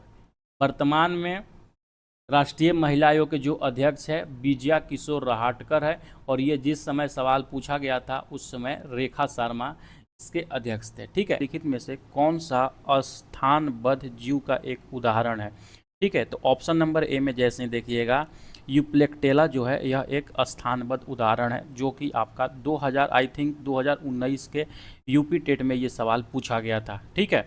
अगला नंबर सवाल की तरफ हम बढ़ते हैं। अगला नंबर जैसे ही सवाल में आइएगा तो आपसे सवाल पूछ रहा है कि प्रोटीन अणु इकाई है, किसकी इकाई है, तो ये है जो इकाई है वो एमिनो अम्ल की इकाई है, ऑप्शन नंबर बी यहाँ पे राइट उत्तर हो जाएगा। 23 नंबर सवाल बहुत ही इंपॉर्टेंट सवाल है कि सवाल पूछ रहा है कि थारू जनजाति कहाँ पे निवास करती है। तो ये जो थारू जनजाति निवास करती है ना उत्तर प्रदेश का तराई क्षेत्र में ये निवास करती है, आप लोग याद रखिएगा। अब देखिए जनजाति से जो कम्पिटेटिव एग्ज़ाम में है अधिकतर सवाल पूछे जाते हैं, तो देखिएगा ना तो भारत में लगभग 550 जनजाति पाई जाती है, और जो सबसे बड़ी जनजाति है वो गोंड जनजाति है, आप लोग इसको भी याद रखिएगा, ठीक है। और जो सबसे पुरानी जनजाति का नाम पूछता है कि जो भारत में पाई जाती है सबसे पुरानी जनजाति कौन सा है, तो जारवा जनजाति जो है सबसे पुरानी जनजाति है, ठीक है। और ये कहाँ पे रहती है, तो ये अंडमान निकोबार में रहता है, आप लोग इसको भी अच्छे से याद रखिएगा। नेक्स्ट सवाल 84 नंबर सवाल की तरफ बढ़ते हैं। 84 नंबर सवाल में जैसे ही आइएगा आपसे पूछ रहा है कि दुनिया का सबसे समस्याग्रस्त जलीय खरपतवार जिसे बंगाल का आतंक कहा जाता है ये कौन सा है। तो आपको पता होगा कि जो बंगाल का आतंक है, बंगाल का आतंक जो कहा जाता है वो जलकुंभी के पौधे को कहा जाता है। तो अगर के यहाँ पे देखिएगा तो ऑप्शन बी में ये चीज़ दिया गया है। नेक्स्ट सवाल आता है कि वायरस की अजैविक विशेषता है, ये कौन सी विशेषता है, आपसे यहाँ पे पूछ रहा है अजैविक विशेषता कौन सी है। तो अगर ऑप्शन डी में जो दिया गया है, डायरेक्ट हम उत्तर बताएंगे क्योंकि टाइम वेस्ट नहीं करेंगे आपका। ऑप्शन डी में दिया गया है कि क्रिस्टलीकृत किया जा सकता है, यानी कि ऑप्शन नंबर डी इसका राइट उत्तर हो जाएगा। ठीक है। एक जो पूर्ण विषाणु होता है ना, ये भी सवाल पूछा जाता है। एक पूर्ण विषाणु, एक जो पूर्ण विषाणु होता है उसे क्या कहा जाता है? ठीक है, तो याद रखिएगा उसको जो कहा जाता है विरियॉन कहा जाता है, विरियॉन। ये सवाल पूछा जाता है, आप लोग इसको भी याद रखिएगा। ठीक है, नेक्स्ट सवाल की तरफ बढ़ते हैं हम। नेक्स्ट सवाल में आइएगा, 86 नंबर सवाल है कि राष्ट्रीय एकता परिषद की स्थापना किस वर्ष की गई थी? तो जो ये एकता परिषद का स्थापना किया गया था ना, ये 1961 ईस्वी में किया गया था। जो उस समय के तत्कालिक प्रधानमंत्री थे जवाहरलाल नेहरू, उनके द्वारा ये स्थापना किया गया था। अब नाम से ही आपको पता चल रहा होगा कि इसका नाम है एकता परिषद, यानी कि जो ये दो कम्युनिटी के बीच में जो है ये एकता बनाने के लिए इस परिषद की स्थापना किया गया था। ठीक है, और इसका जो अध्यक्ष होते थे वो प्रधानमंत्री ही होते थे, यानी कि जो ये सांप्रदायिकता को यहाँ पे ख़त्म करने के लिए, एक दूसरे में एकता बनाने के लिए एकता परिषद की स्थापना 1961 में किया गया था। आप लोग इसको याद रखिएगा। ठीक है, 87 नंबर सवाल देखिए यहाँ पे दिया गया है। 87 नंबर सवाल है कि किस देश का संविधान लचीला है? भारत, अमेरिका, चीन या ब्रिटेन? तो जो सबसे लचीला यहाँ पे संविधान है ना, वो ब्रिटेन का संविधान है। कौन सा? ब्रिटेन का संविधान। अब याद रखिएगा, ब्रिटेन का जो संविधान है वो अलिखित संविधान है। यहाँ पे जैसे भारत में लिखा हुआ संविधान है वैसा वो संविधान नहीं है, इसीलिए ये लचीला संविधान माना जाता है ब्रिटेन के संविधान को। अगला सवाल है कि संविधान के किस भाग में पंचायती राज व्यवस्था का प्रावधान है? तो ये पूछ रहा है किस भाग में है, तो ये है यहाँ पे भाग 9 में जो है पंचायती राज व्यवस्था के बारे में बताया गया है। और ये जो पंचायती राज व्यवस्था संविधान में जोड़ा गया था, 73वां संविधान संशोधन 1992 के द्वारा ये जोड़ा गया था। आप लोग याद रखिएगा। 89 नंबर सवाल है कि निम्नलिखित में से कौन सी गैस वर्षा के पानी में घुलनशील होता है? ऑप्शन दिया गया है हाइड्रोजन पेरोक्साइड, नाइट्रोजन मोनोऑक्साइड या कार्बन डाइऑक्साइड या सल्फर डाइऑक्साइड। तो देखिए, जो यहाँ पे वर्षा के पानी में जो घुलनशील होता है ना, वो होता है सल्फर डाइऑक्साइड। सल्फर डाइऑक्साइड एक जो है रंगहीन गैस है। कैसा गैस है? तो ये रंगहीन गैस है। ठीक है, और एक सवाल ये भी पूछा जाता है कि किस गैस के कारण में जो ताजमहल है, ताजमहल का पीलापन हुआ है, तो वह भी सल्फर डाइऑक्साइड है। ठीक है, याद रखिएगा, ये भी सवाल पूछा जाता है। ताजमहल का जो पीलापन है वो किस गैस के कारण, यानी प्रदूषण के कारण हुआ है? वो हुआ सल्फर डाइऑक्साइड के कारण। ठीक है, कार्बन डाइऑक्साइड जो है एक गंधहीन गैस है। आप लोग इसको भी याद रखिएगा, सवाल यहाँ से भी पूछा जाता है। नेक्स्ट सवाल है 90 नंबर सवाल कि लोकसभा के चुनाव की सूचना कौन देता है? तो जो लोकसभा के चुनाव का सूचना देता है, जो भारत का चुनाव आयोग है वो देता है। भारतीय चुनाव आयोग का स्थापना कब हुआ था? सवाल डायरेक्ट आपसे पूछा जाता है। तो इसका जो स्थापना हुआ था 25 जनवरी 1950 को भारतीय चुनाव आयोग की स्थापना हुआ था। इसका उल्लेख संविधान के किस आर्टिकल में है? ये भी सवाल पूछा जाता है। तो इसका जो उल्लेख है संविधान के 324 से लेकर 329 तक के जो आर्टिकल में है वो चुनाव आयोग का यहाँ पे जानकारी देता है। ठीक है, और ये संविधान के किस भाग में है याद रखिएगा ये भी, तो ये भाग 15 में यहाँ पे चुनाव आयोग का जिक्र मिलता है। वर्तमान समय में यहाँ पे इसका मुख्य निर्वाचन आयुक्त कौन है? तो वो भी है ज्ञानेश कुमार। आपको पता होगा ज्ञानेश कुमार जी हमेशा अभी SIR के वजह से न्यूज़ में ये बने रहते हैं। और सबसे पहले चुनाव आयुक्त कौन थे? तो याद रखिएगा वो भी सुकुमार सेन। कौन? सुकुमार सेन जो थे वो पहले चुनाव आयुक्त थे। तो इतना चीज़ जो मैंने बताया इसको आप लोग याद रखिएगा। 91 नंबर सवाल है कि वर्षा जल संचयन क्या है? उपयोग किए गए पानी का संग्रहण और भंडारण जो कहलाता है वो वर्षा जल संचयन कहलाता है, उसका भंडारण कहलाता है। ऑप्शन नंबर ए राइट उत्तर हो जाएगा।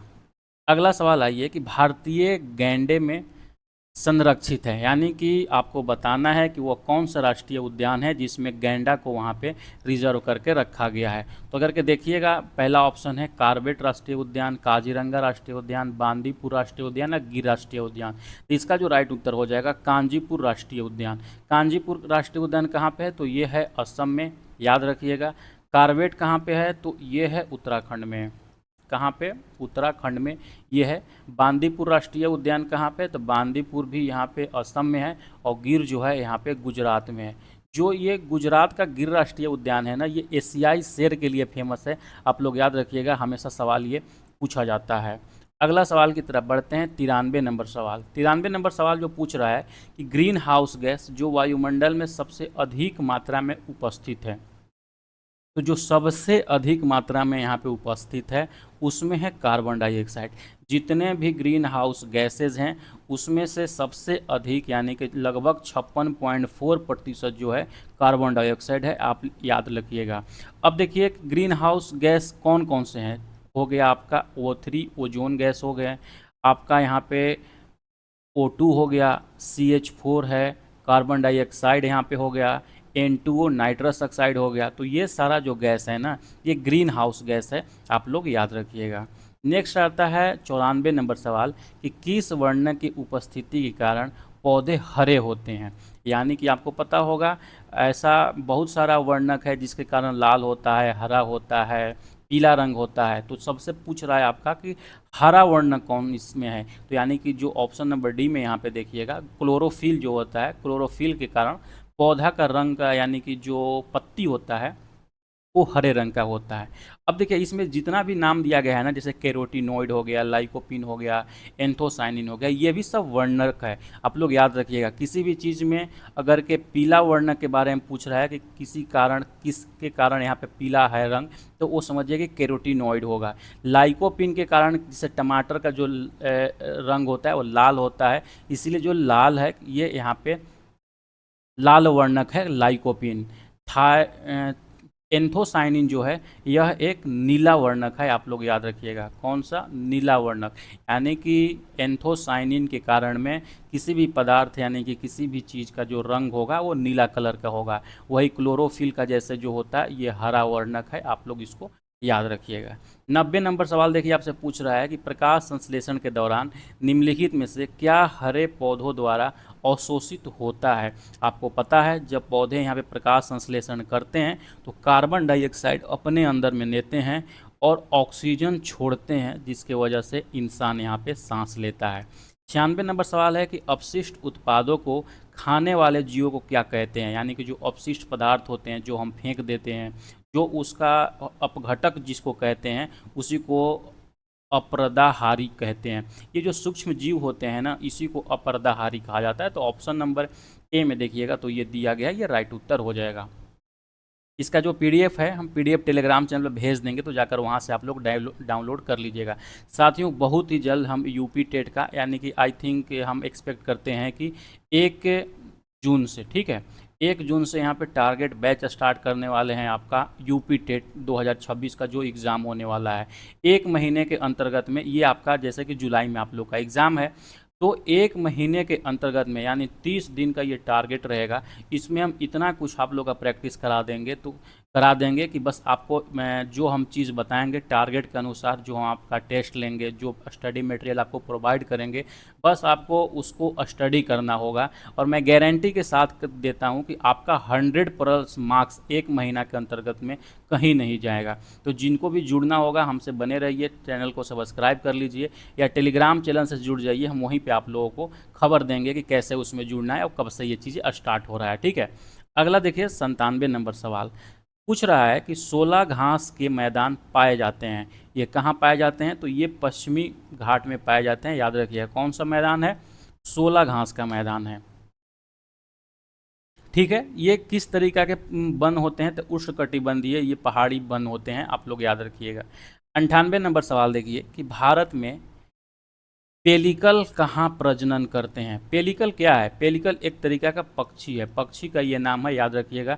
तो ये जो करते हैं जितना भी ऊपर में आपका ये दिया गया है ये सब में करते हैं, तो ऑप्शन नंबर डी इसका राइट उत्तर हो जाएगा, ठीक है। नेक्स्ट सवाल की तरफ बढ़ते हैं। 99 नंबर सवाल कि मिनी माता रोग उन मछलियों को खाने से होता है जिनमें डैश का स्तर अधिक होता है। कौन सा रोग पूछ रहा है? मिनी माता रोग। तो ये जो मिनी माता रोग होता है साथियों, ये कैडमियम के प्रदूषण से होता है। यानी कि ऐसा चीज़ जिसमें कैडमियम ज़्यादा मात्रा में है, अगर वैसा हम खाते हैं तो हमको मिनी माता रोग हो सकता है, ठीक है। अब ये भी सवाल पूछा जाता है कि आर्सेनिक के विषाक्तता से कौन सा रोग होता है। तो वो जो होता है ना, त्वचा रोग होता है, आप लोग याद रखिएगा। त्वचा रोग हो गया या ब्लैक फुट रोग जो होता है, ब्लैक फुट रोग, वो भी यहाँ पे अगर देखिएगा तो आर्सेनिक के प्रदूषण से यहाँ पे होता है। पारा के प्रदूषण से कौन सा रोग होता है, तो ये जो होता है, सॉरी जो मैंने आपने बताया जो मिनी माता रोग है, ये कैडमियम के प्रदूषण से नहीं, ये आपका जो होता है वो पारा के प्रदूषण से होता है। याद रखिएगा, ऑप्शन नंबर बी यहाँ पे राइट उत्तर हो जाएगा। और जो कैडमियम के प्रदूषण से यहाँ पे जो बीमारी होता है, जो रोग होता है, उसको बोलते हैं इटाई रोग। ठीक है, तो ये जो चीज़ें थोड़ा सुधार कर लीजिएगा, आप लोग इसको ही याद रखिएगा। ठीक है, अगला सवाल की तरफ बढ़ते हैं। अगला सवाल कौन सा, 100 नंबर सवाल की तरफ में। अगर कि वीडियो अच्छा लग रहा होगा तो कम से कम वीडियो को आप लोग लाइक कर दीजिएगा, और जो एक हाइप का बटन होता है, जैसे ही देखिएगा ना जहाँ पे लाइक सब्सक्राइब सब चीज़ लिखा हुआ रहता है, लाइक डिसलाइक, वहीं पे एक हाइप का बटन होगा, आप इस वीडियो को हाइप कर दीजिए। हाइप करने के बाद क्या होता है ना, ये वीडियो ज़्यादा से ज़्यादा यूट्यूब लोगों के पास रिकमेंड करता है, तो इतना तो आप लोग कर ही सकते हैं। अधिकतम ओजोन क्षरण निम्नलिखित में से कहाँ पाया जाता है, आपको भी पता होगा कि जो ओजोन की अधिकतम क्षरण जो हो रहा है वो दक्षिणी ध्रुव के अंटार्कटिका में यहाँ पे हो रहा है, तो ऑप्शन नंबर बी ये राइट उत्तर हो जाएगा। अब ये सवाल डायरेक्ट ये भी पूछ सकता है कि जो ओजोन परत होता है ये वायुमंडल के किस परत में होता है, तो याद रखिएगा ये जो होता है समताप मंडल में होता है। कौन सा मंडल में, समताप मंडल में, आप लोग याद रखिएगा। अगला सवाल है, एग मार्क किससे संबंधित है। आपको पता होगा कि जब आप सामान खरीदने जाते हैं ना, तो कहीं पे अगर के देखिएगा तो वहाँ पे एग मार्क दिया रहता है, कहीं पे देखिएगा कि आईएसआई मार्क दिया रहता है, कहीं अगर के देखिएगा तो उसमें होलोग्राम दिया रहता है, यानी कि होलोग्राम देख कर लिया जाता है, कहीं देखिएगा तो आईएसओ मार्का दिया जाता है। तो ये एक तरीका से ये जो मार्का है ना, ये उस चीज़ का गुणवत्ता को निर्भर करता है कि वो कितना शुद्ध है, कितना अच्छा है। तो याद रखिएगा, ये देखिए जितना भी चीज़ मैंने बताया, आईएसआई हो गया, होलोग्राम हो गया, या आईएसओ हो गया, ये अलग अलग चीज़ों पर दिया जाता है। जो एगमार्क है ना, ये कृषि संबंधी उत्पाद, यानी कि गेहूं, चावल या जो भी चीज़ आप लेकर जाते हैं, अगर के बोरी में बंद होता है तो भारत सरकार एगमार्क वहाँ पे देता है। तो जो भी कृषि उत्पाद होता है उस पर एगमार्क उत्पाद होता है। वही अगर के आईएसआई जो यहाँ पे मार्का दिया जाता है, ये औद्योगिक जो उत्पाद होते हैं, औद्योगिक उत्पाद इसको बोलते हैं। औद्योगिक उत्पाद क्या है, जैसे कि सीमेंट हो गया, छड़ हो गया, या स्टील हो गया, जो मेटल वाला चीज़ होता है उस पे यहाँ पे आईएसआई मार्का दिया जाता है। हॉलमार्क क्या है भाई, होलोग्राम जो बोलते हैं, हॉलमार्क जिसको बोलते हैं, ये अगर कि आप ज्वेलरी लेने जाते हैं, आभूषण लेने जाते हैं, तो आभूषण के ऊपर में ये होलोग्राम होता है। और जो इंटरनेशनली यानी कि जो पूरे दुनिया के लिए एक मार्क का उपयोग किया जाता है, वो है यहाँ पे आईएसओ जिसको बोला जाता है। आप लोग ये याद रखिएगा। अगला सवाल 102 नंबर सवाल है कि दूध से दही उत्पादन की प्रक्रिया को किस नाम से जाना जाता है। यानी कि जब दूध से दही बनता है तो उसको हम क्या कहते हैं, किण्वन कहते हैं, और ये एक जीवाणु के कारण होता है। ये भी सवाल पूछा जाता है, कौन सा जीवाणु होता है, तो वो है लैक्टोबैलिसस। लैक्टोबैलिसस, ये भी सवाल, बैलिसस, ये सवाल पूछा जाता है कि किस जीवाणु के कारण दूध से दही बनता है, तो लैक्टोबैलिसस जीवाणु के कारण, आप लोग याद रखिएगा। अगला सवाल है 103 नंबर सवाल, एक वयस्क मानव में कितनी अस्थियां होती है। तो एक वयस्क मानव जो है 206 अस्थि उसमें पाई जाती है। अब सवाल ये पूछ देगा करके कि शरीर की सबसे बड़ी हड्डी कौन सी है, तो याद रखिएगा जो सबसे बड़ी हड्डी होती है वो फीमर की हड्डी होती है। फीमर कहाँ की हड्डी होती है शरीर में, वो तो जांघ की हड्डी। अगर के सवाल ये पूछ दे कि शरीर में सबसे छोटी हड्डी कौन सी होती है, तो वो है स्टेप्स। कौन सा हड्डी, स्टेप्स हड्डी। और ये शरीर में कहाँ पाया जाता है, तो ये जो पाया जाता है कान में पाया जाता है, आप लोग याद रखिएगा। 104 नंबर सवाल है कि प्रकाश संश्लेषण के प्रकाश चरण के दौरान डॉट का ऑक्सीकरण होता है, जल का ऑक्सीकरण होता है, और एनएडीपी का जो होता है यहाँ पे अपचयन होता है। तो ऑप्शन नंबर ए ये राइट उत्तर हो जाएगा। 105 नंबर सवाल पूछा गया था यूपी टेट के एग्जामों में कि ऑरिजिन ऑफ स्पीसीज किसका कार्य है, यानी कि ऑरिजिन ऑफ स्पीसीज जो बुक है ये किसके द्वारा लिखा गया था। तो याद रखिएगा जो चार्ल्स डार्विन थे, चार्ल्स डार्विन ने 1859 ईस्वी में अपना पुस्तक ऑरिजिन ऑफ स्पीसीज को यहाँ पे प्रकाशित किया था। इनके ही द्वारा जो प्राकृतिक चयन का सिद्धांत है, कौन सा सिद्धांत, प्राकृतिक चयन का सिद्धांत किसके द्वारा दिया गया था, तो चार्ल्स डार्विन के द्वारा दिया गया था, याद रखिएगा। अब यहाँ पे दो चीज़ दिया गया, एक मेंडल है और एक रॉबर्ट हुक है, तो इसके बारे में भी याद रखिएगा आप लोग। मेंडल को आनुवंशिकी का पिता कहा जाता है, आनुवंशिकी, ठीक है। अनुवंशिकी का जनक या पिता कहा जाता है कि इसको मेंडल को। रॉबर्ट हुक कोशिका का खोज किए थे। किसने क्या किया था? कोशिका की खोज कब किया था? आई थिंक 1665 ईस्वी में ये किया था, आप लोग याद रखिएगा। अगला सवाल है 106 नंबर सवाल कि निम्नलिखित में से कौन सी परावैंगनिक किरणें अधिक खतरनाक होती है। अब देखिए परावैंगनिक किरण 3 टाइप का होता है, UVA, UVB और UVC। तो जो सबसे खतरनाक होती है ना, अल्ट्रावायलेट टाइप C का जो होता है ये सबसे खतरनाक होता है। और परावैंगनिक किरण के डायरेक्ट रूप से हमारे स्किन पर पड़ेगा तो सबसे ज़्यादा यहाँ पे त्वचा कैंसर होता है। आप लोग याद रखिएगा, ये भी सवाल पूछा जाता है। कौन सा? त्वचा कैंसर। ऑप्शन नंबर यहाँ पे याद रखिएगा ये चीज़। और जो सबसे खतरनाक होता है कौन सा? तो UVC होता है। ऑप्शन सी ये राइट उत्तर हो जाएगा। अगला सवाल देखिए 107 नंबर में। 107 सवाल पूछ रहा है कि वायु दाब मापने के लिए कौन सा उपकरण प्रयुक्त होता है। तो जो वायु दाब मापता है यानी कि वायु का जो दबाव मापता है वो बैरोमीटर मापता है। ऑप्शन नंबर ए यहाँ पे राइट उत्तर हो जाएगा। ऑप्शन बी में दिया गया है थर्मामीटर। तो तापमान, शरीर का तापमान मापने के लिए थर्मामीटर का यूज़ करते हैं। सिस्मोग्राफ से क्या होता है? तो यहाँ पे भूकंप जो है, भूकंप का मापन किया जाता है सिस्मोग्राफ से। और जो आर्द्रता मापी है, इससे आर्द्रता वायुमंडल में कितना है इसको मापा जाता है, याद रखिएगा। अगला सवाल है 108 कि निम्नलिखित में से कौन सा सबसे अधिक उत्पादक पारिस्थितिकी तंत्र है। जो सबसे ज़्यादा यहाँ पे पारिस्थितिकी तंत्र जहाँ पाया जाता है वो उष्णकटिबंधीय वर्षा वनों में पाया जाता है, याद रखिएगा। नेक्स्ट सवाल है कि पौधों में जल का अवशोषण किसके द्वारा होता है। किसके बारे में पूछ रहा है? जल के अवशोषण के बारे में। तो जल का अवशोषण जाइलम के द्वारा होता है। और जो भोजन का अवशोषण होता है यानी कि जो पोषक तत्व का अवशोषण जो होता है वो होता है फ्लोएम के द्वारा होता है। तो यही दोनों चीज़ खास करके एग्जाम में पूछा जाता है, तो यही दोनों चीज़ आप लोग याद रखिएगा। 110 नंबर सवाल आइए।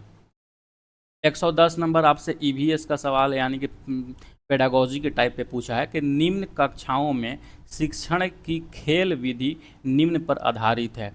शिक्षण के समाजशास्त्रीय सिद्धांत पर, शारीरिक शिक्षा कार्यक्रमों के सिद्धांत पर, शिक्षण विधियों के सिद्धांत पर, विकास और वृद्धि के मनोवैज्ञानिक सिद्धांत पर। तो ये जो यहाँ पे जो आप लोग का शिक्षण खेल विधि होता है वो डेवलपमेंट और ग्रोथ के ऊपर में, यहाँ पे साइकोलॉजी के ऊपर में ये फोकस्ड रहता है, इसीलिए ऑप्शन नंबर डी राइट उत्तर हो जाएगा। अब देखिए मैं आपको एक ट्रिक बताता हूँ। खास करके अगर कोई सवाल आपको नहीं समझ में आ रहा है, खास करके जो CDP का जो सवाल है, पेडागोजी का जो सवाल है, अगर के उस ऑप्शन में कहीं पे विकास और वृद्धि के बारे में दिया गया है और इसके बारे में वो पॉजिटिव बातें कर रहा है तो आप डायरेक्ट रूप से उसको टिक लगा के आगे बढ़ जाइए। ज़्यादा चांस है कि वो आपका सही जो सवाल होगा वो सही हो जाएगा। ठीक है, अगला सवाल देखिए 111 नंबर सवाल। सवाल क्या कह रहा है कि निम्नलिखित में से कौन सा रसायन आम को पकाने के लिए उपयोग किया जाता है। या आपको पता होगा कि जो कैल्शियम कार्बाइड होता है उसको यहाँ पे यूज किया जाता है। अब देखिए जो कैल्शियम कार्बाइड है इसमें जैसे ही नमी मिलता है, तो जैसे ही नमी मिलता है ना तो ये जो परिवर्तित हो जाता है वो एसिटिलीन में परिवर्तन हो जाता है, एसिटिलीन में। ठीक है, आपको पता होगा दो तरीका की चीज़ें होती है, एक एसिटिलीन होती है, एक एथिलीन होती है, जिससे यहाँ पे आमों को पकाया जाता है। तो एसिटिलीन जो चीज़ है वो कार्बाइड का ही परिवर्तित रूप एसिटिलीन है, आप लोग याद रखिएगा। नेक्स्ट सवाल आता है 112 नंबर सवाल के निम्नलिखित में से कौन सा रोग दूषित पानी पीने से होता है। तो ये जो पानी पीने से दूषित होता है वो है टाइफाइड। एड्स जो होता है ये सेक्सुअल डिजीज है। अगर के कोई आप कोई ऐसा व्यक्ति जो एड्स से पीड़ित है, अगर उससे कोई शारीरिक संबंध बनाता है तो उसमें भी यहाँ पे एड्स हो जाता है। एनीमिया जो होता है, अगर के शरीर में आयरन की कमी अगर के होता है तो आयरन की कमी से शरीर में एनीमिया होता है। और टीटनस जो रोग है वो जीवाणु जनित रोग है, आप लोग इसको भी याद रखिएगा। नेक्स्ट सवाल की तरफ बढ़ते हैं। 13 नंबर सवाल। 13 नंबर सवाल क्या कह रहा है भाई कि निम्नलिखित में से कौन सा एक द्विबीजपत्री पौधा है। तो कौन सा द्विबीजपत्री पौधा है? वो है सरसों। सरसों का पौधा में देखिएगा उसमें 2 ही बीज पाया जाएगा। अगला सवाल की तरफ बढ़ते हैं 114 नंबर सवाल। 114 नंबर सवाल भी ईवीएस से है कि ईवीएस में शैक्षणिक भ्रमण मूल उद्देश्य है, यानी कि अगर कि आप स्कूल में शिक्षक बन जाते हैं तो बच्चों को आप शैक्षणिक भ्रमण के लिए लेकर जाइएगा, तो उसमें ईवीएस का क्या उद्देश्य है, तो उसका यही उद्देश्य है कि छात्रों को हस्त गतिविधि आधारित अनुभव प्रदान करना, यानी कि जहाँ पर भी घूमने लेकर जा रहे हैं बच्चों को, वहाँ पे जाएगा, अपने हाथों से उस चीज़ को छुएगा, देखेगा, महसूस करेगा और उसके आधार पर कुछ न कुछ सीखेगा। इसीलिए यहाँ पे जो फोकस्ड होता है वो यहाँ पे हस्त गतिविधि आधारित अनुभव होता है। ऑप्शन नंबर बी ये राइट उत्तर हो जाएगा। ठीक है, अगला सवाल देखिए यहाँ पे 115 नंबर सवाल है, ये भी आपका पेडागोजी से है कि सतत और व्यापक मूल्यांकन क्यों आवश्यक है, यह जानने के लिए कि शिक्षार्थी में कितना नहीं सीखा है। अब देखिए ये जैसे ही सेंटेंस आप पढ़िएगा ना तो इसमें निगेटिव वाइब आ रहा है, तो निगेटिव वाइब कभी भी सीडीपी में सही उत्तर नहीं होते हैं, आप लोग याद रखिएगा। अब यहाँ पर भी देखिएगा दिया गया है कि क्या दिया गया है, शिक्षार्थियों के प्रगति को निरंतर नहीं बनाने के लिए, यहाँ पर भी देखिए ये निगेटिव वाइब आ रहा है। अगर के यहाँ पर भी देखिएगा तो क्या दे रहा है, सतत मूल्यांकन, जैसे मैंने बताया ना, विकास हो गया, ग्रोथ हो गया, सतत मूल्यांकन हो गया, ये सब जो वर्ड हैं ये पॉजिटिव वर्ड में आते हैं, और ख़ास करके अगर के सीडीपी में ऐसा वर्ड आ रहा है तो उसको आपको कंसाइडर करना होगा, उस चीज़ को ध्यान से पढ़ना होगा। अब यहाँ पे क्या दिया गया है, सतत मूल्यांकन से शिक्षार्थियों में परीक्षा का अनावश्यक भय नहीं दिखता है, इसी के कारण हम सतत और व्यापक मूल्यांकन करते हैं, यानी कि जो भी बच्चे हैं वो परीक्षा से नहीं डरे, इसीलिए जो छोटा छोटा उन लोग का मूल्यांकन है, चाहे मौखिक हो गया या लिखित तरीका से हो गया, क्लासरूम में हम उन लोगों को करते रहते हैं ताकि जो फाइनल एग्ज़ाम होगा उससे वो डरे नहीं। ठीक है, अगला सवाल देखिए 116 नंबर सवाल, क्या सवाल है कि स्वास्थ्य हड्डियों के लिए निम्न में से क्या आवश्यक है, पोटेशियम, विटामिन के, कैल्शियम और विटामिन ई। अब देखिए हड्डी है ना, तो हड्डी हमेशा कैल्शियम और विटामिन डी के कमी के कारण यहाँ पे होता है, तो ऑप्शन नंबर डी यहाँ पे ये राइट उत्तर हो जाएगा। ठीक है, अब याद रखिएगा विटामिन के कारण के कमी से कौन सा रोग होता है, तो रक्त का जो थक्का बनता है ना वो जल्दी नहीं बनता है, जिसमें विटामिन के का कमी होगा। विटामिन ए के विटामिन ई के कमी से जो होता है बांझपन होता है, याद रखिएगा सवाल पूछा जाता है। और विटामिन सी के कमी से अस्कर्वी रोग होता है, कौन सा रोग, अस्कर्वी रोग। और यहाँ पे विटामिन डी के कमी से जो रोग होता है वो होता है रिकेट्स। आप लोग याद रखिएगा, ये बहुत ही इम्पोर्टेंट है बबुआ, हर परीक्षा में ये सवाल यहाँ से पूछा जाएगा आप लोगों का। ठीक है, अब देखो आप लोग इसको, विटामिन सी की कमी से होने वाला रोग कौन सा है, अभी तुरंत हमने बताया विटामिन सी के कमी से जो होता है वो स्कर्वी होता है, बी के कमी से बेरी होता है, और रतौंधी जो होता है ये विटामिन ए की कमी से होता है। विटामिन सी का रासायनिक नाम क्या है, एस्कॉर्बिक अम्ल, एस्कॉर्बिक अम्ल। ठीक है, तो ये याद रखिएगा, जो भी छोटा छोटा चीज़ हम बता रहे हैं ना बहुत इंपॉर्टेंट चीज़ बता रहे हैं, हर परीक्षा में पूछा जाता है। 118 नंबर सवाल है कि भारत की पहला महिला आईपीएस अधिकारी कौन है, पहली महिला अधिकारी आईपीएस कौन थी, तो वो थी किरण बेदी। ये 1900 आई थिंक 1945 की बैच की थी, 45 नहीं शायद 75 की बैच की, ये कंफर्म हमको याद नहीं, थोड़ा सा आप लोग देख कर इसको बताइएगा कि किस बैच की थी जो कि थी। ठीक है, अब देखिए प्रतिभा पाटिल जो है ये पहली महिला राष्ट्रपति थी, प्रतिभा सिंह पाटिल, आप लोग ये भी याद रखिएगा। अगला सवाल है 119 नंबर सवाल कि असम का कौन सा वन्यजीव अभयारण्य एक सींग वाले गैंडे के लिए प्रसिद्ध है, आपसे पूछ रहा है एक सींग वाला गैंडा, तो कौन सा है, वो काजीरंगा नेशनल पार्क, और ये कहाँ पे है, ये है असम में। मानस कहाँ पे है, ये भी है असम में। गिर कहाँ पे है, तो ये है गुजरात में। कान्हा किसली कहाँ पे है, तो ये है मध्य प्रदेश में। मध्य प्रदेश में ये जो कान्हा है ना किसली राष्ट्रीय उद्यान, ये भी पूछा जाता है किसके लिए प्रमुख है, तो याद रखिएगा बारहसिंघा, कौन सा, बारहसिंघा। ये बारहसिंघा जो है ना एक हिरण का कैटेगरी है, आप लोग याद रखिएगा। नेक्स्ट सवाल आता है कि भूकंप की तीव्रता को मापने वाला उपकरण कौन सा है, तो कौन सा है, तो ये है आपका सिस्मोग्राफ, ऑप्शन नंबर बी ये राइट उत्तर हो जाएगा। सवाल कह रहा है कि गिर वन्यजीव अभयारण्य निम्नलिखित में से किस जानवर के संरक्षण के लिए यहाँ पे जाना जाता है, होता है। यानी कि जो आपसे पूछ रहा है कि जो गिर राष्ट्रीय उद्यान है वो किसके लिए सबसे ज़्यादा फेमस है, याद रखिएगा। मैंने उस टाइम भी आपको बताया था कि जो गिर राष्ट्रीय उद्यान है वो कहाँ पे स्थित है, तो ये वो है गुजरात में, ये यहाँ पे है, ठीक है। उसके बाद ये एशियाई शेर के लिए फेमस है, यहाँ पे एशियाई शेर ज़्यादा है, ठीक है। अब याद रखिएगा, इससे पहले मैंने आपको बताया कि जो गैंडे, एक सींग वाला जो गैंडा है वो काजीरंगा काजीरंगा नेशनल पार्क, जो कि यहाँ पे असम के अंतर्गत में ये आता है, ये आप लोगों का यहाँ पे फेमस है, ठीक है। आई होप कि इतना समझ गए। 122 नंबर सवाल है कि अंतर्राष्ट्रीय ओजोन दिवस कब मनाया जाता है। तो ओजोन दिवस जो मनाया जाता है वो 16 सितंबर को मनाया जाता है, आप लोग याद रखिएगा, ठीक है। नेक्स्ट सवाल की तरफ बढ़ते हैं। नेक्स्ट सवाल क्या है यहाँ पे, 123 नंबर सवाल। 123 नंबर में सवाल में कह रहा है कि भोपाल गैस त्रासदी किस गैस के मुक्त होने के कारण हुई थी। आपको पता होगा जो भोपाल गैस त्रासदी हुआ था 2 से 3 दिसंबर 1984 में, ये गैस त्रासदी हुआ था। जो यूरियन कार्बाइड फैक्ट्री था उसमें यहाँ पे MIC मिथाइल आइसोसाइनाइड के लीकेज होने के कारण ये रिसाव होता है, ठीक है। ये घटना मतलब होता है। अगला सवाल के देखिए 124 नंबर कि गंगा कार्य योजना किसके सुधार के लिए शुरू किया गया था। तो गंगा कार्य योजना जो शुरू किया गया था पानी की गुणवत्ता को सुधार करने के लिए ये किया गया था। ये कब किया गया था शुरुआत, तो ये 1985 ईस्वी में उस समय के तत्कालिक जो प्रधानमंत्री थे राजीव गांधी जी के द्वारा ये शुरुआत किया गया था, याद रखिएगा। 125 नंबर सवाल है कि भूपारिस्थितिकी तंत्र में ऊर्जा का महत्वपूर्ण स्रोत क्या है। तो आपको पता होगा ऊर्जा का सबसे महत्वपूर्ण स्रोत जो है वो है सूर्य। ग्लोबल वार्मिंग का क्या कारण है। ग्लोबल वार्मिंग को जो मेन कारण है वो कार्बन डाइऑक्साइड की वृद्धि के कारण यहाँ पे है। ग्लोबल वार्मिंग में क्या होता है कि तापमान, वायुमंडल का तापमान तेजी से बढ़ने लगता है। अगला सवाल है 127 नंबर सवाल कि ग्रीन मफलर डैश से संबंधित है। यानी कि ग्रीन मफलर किससे संबंधित है आपको ये बताना है। तो याद रखिएगा जो ग्रीन मफलर है ना, ये ध्वनि प्रदूषण से संबंधित है। आपने हाईवे के ऊपर में गए होंगे तो आपने देखे होंगे कि बीच में जो है यहाँ पे जो पेड़ लगाया जाता है, पेड़ की एक पट्टी लगाया जाता है, तो इसी पट्टी को हम ग्रीन मफलर तकनीक के नाम से जानते हैं।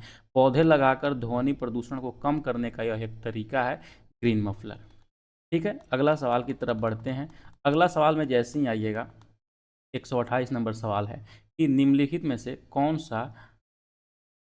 सा यूरोप को अफ्रीका से यहाँ पे अलग करता है, आपको ये पूछ रहा है। तो जो यूरोप को अफ्रीका से अलग करता है वो भूमध्य सागर करता है, जिब्राल्टर जो जल संधि है उसके द्वारा।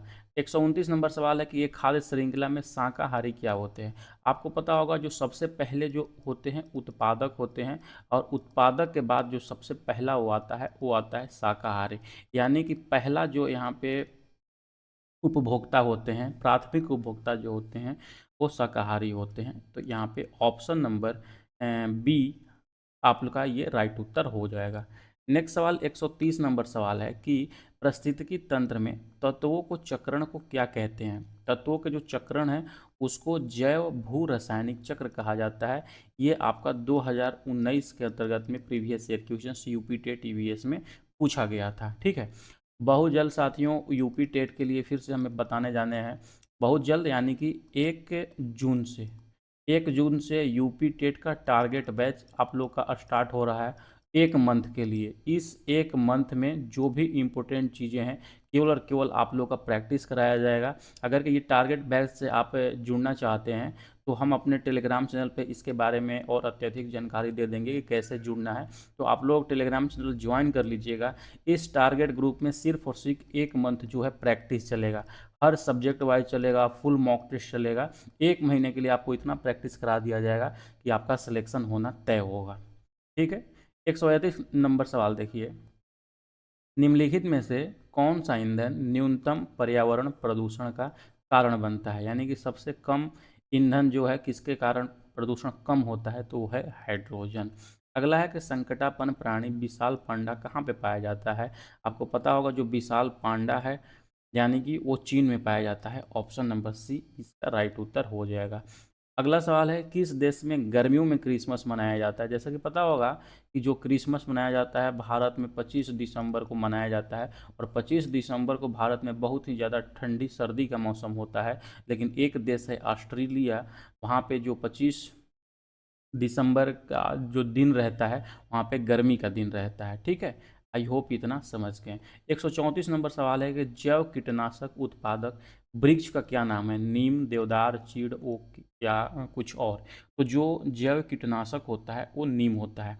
आपने घरों में देखा होगा कि जो यहाँ पे अनाज का जो भंडारण किया जाता है, यानी कि जो अनाज अनाज को, जैसे गेहूं हो गया या चावल हो गया, उसको जब कोठी में रखते हैं तो उसमें एक कीड़ा लग जाता है, कीरी जिसको बोलते हैं भोजपुरी भाषा में। तो उससे बचने के लिए लोग क्या करता है ना, कि उसमें नीम का बहुत सारा पत्ता रख देता है, तो उसी के बारे में पूछ रहा है। और जो नीम का पत्ता होता है ना, उस अनाज में कीटनाशक के रूप में यूज होता है। ठीक है, इसीलिए ये पूछ रहा है कि जैव कीटनाशक उत्पादक वृक्ष का नाम क्या है। इसीलिए हम इसी कारण से नीम को जैव कीटनाशक वृक्ष के नाम से जानते हैं। ठीक है, 135 नंबर सवाल देखिए। 135 नंबर सवाल है कि निम्नलिखित में से मरुस्थलीय क्षेत्रों की प्राकृतिक वनस्पति है, यानी कि जो मरुस्थल के क्षेत्र में, रेगिस्तान क्षेत्र में जो वनस्पति पनपता है उसे कैक्टस कहा जाता है। नागफनी का पौधा ये होता है। यह एक उष्णकटिबंधीय पौधा है, याद रखिएगा। टाइटन किस उपग्रह का प्राकृतिक किस ग्रह का प्राकृतिक उपग्रह है? तो ये जो है वो शनि ग्रह का है। टाइटन किसका है? वो शनि का है, आप लोग याद रखिएगा। बुध जो है सबसे छोटा ग्रह है, ये आपको पता होगा। और जो शुक्र है दूसरा सबसे बड़ा ग्रह है, बृहस्पति के बाद दूसरा सबसे बड़ा यहाँ पे ग्रह है।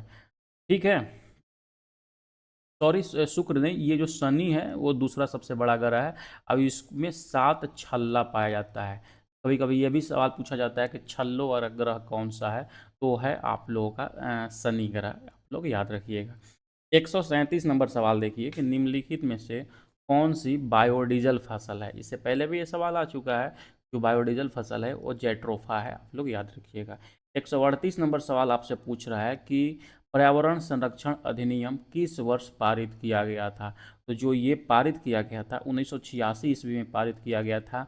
और ये संविधान के 253 अनुच्छेद के द्वारा इसको पारित किया गया था। ये भी आप लोग याद रखिएगा। आर्टिकल कौन सा था? तो आर्टिकल था 253।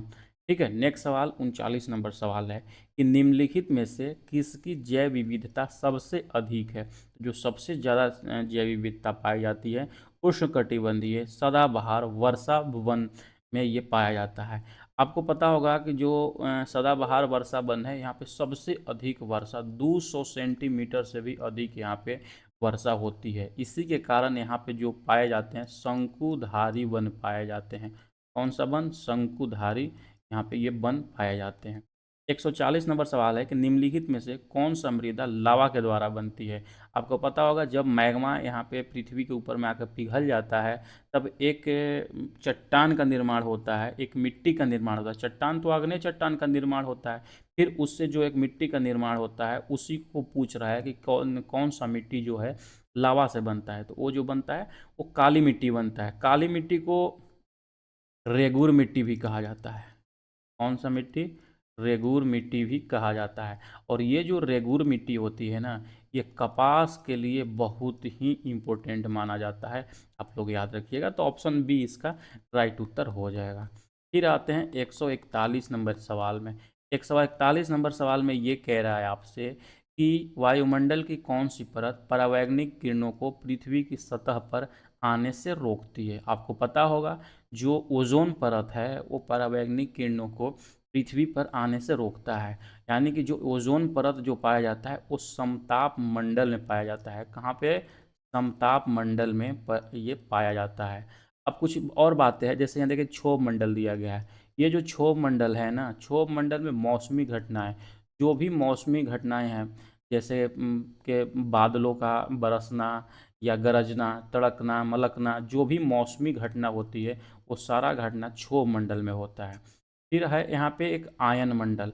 आयन मंडल में रेडियो तरंगे पाई जाती हैं। क्या? रेडियो तरंगे, आप लोग याद रखिएगा। मध्य मंडल में जो भी उल्का पिंड की घटना होती है, उल्का पिंड, उल्का पिंड का अगर सवाल पूछा जाता है बार बार कि उल्का पिंड की घटना वायुमंडल के किस परत में होती है, तो वो मेसोस्फीयर में होता है, मध्य मंडल में होता है। तो ये सारा चीज़ आप लोग याद रखिएगा। बाकी 141 का जो आंसर हुआ ऑप्शन नंबर ए यहाँ पे राइट उत्तर होगा। अब 142 नंबर में सवाल देखिए, सीडीबी से सवाल पूछा गया है कि क्लास 5 का राकेश आमतौर पर अपना दत्त कार्य समय पर ईवीएस शिक्षक को जमा नहीं करता है। सबसे अच्छा सुधारात्मक उपाय निम्नलिखित में से कौन सा होगा। कहने का मतलब आपने कहा नौकरी लग गया और एक छात्र जो राकेश है, राकेश को आप होमवर्क देते हैं लेकिन होमवर्क आपको दिखाता नहीं है। अब क्या कीजिएगा, प्राचार्य यानी प्रिंसिपल से आप उसका शिकायत कीजिएगा, उसको खेल के मैदान में जाने से रोकिएगा, या उसका अनियमितताओं का पता लगाइएगा और उसको परामर्श दीजिएगा, या माता पिता को इसके बारे में ये जानकारी दीजिएगा। तो सबसे जो पॉजिटिव यहाँ पे रिस्पॉन्स है, आप उसको पता लगाएंगे कि आखिर में ये क्यों नहीं बना पा रहा है सवाल, क्यों नहीं हमको दिखा रहा है, और उसी के अनुसार उसको आप परामर्श दीजिएगा। इसीलिए ऑप्शन सी यहाँ पे राइट उत्तर हो जाएगा। 143 नंबर सवाल है कि मध्य प्रदेश के किस शहर को लेक सिटी कहा जाता है। ठीक है, तो वो जो कहा जाता है भोपाल को कहा जाता है। किसको? भोपाल को। मध्य प्रदेश में 14 से अधिक झील पाए जाते हैं वहाँ पे, याद रखिएगा। जो उज्जैन है, उज्जैन को पूछा जाता है किस नदी के तट पे ये स्थित है, तो ये जो स्थित है शिप्रा नदी के तट पर स्थित है। इंदौर को मिनी बॉम्बे के भी नाम से जाना जाता है, याद रखिएगा, मिनी बॉम्बे। ठीक है, ये सारा चीज़ याद रखिएगा। 144 है कि एक शिक्षक के लिए सबसे महत्वपूर्ण क्या होता है।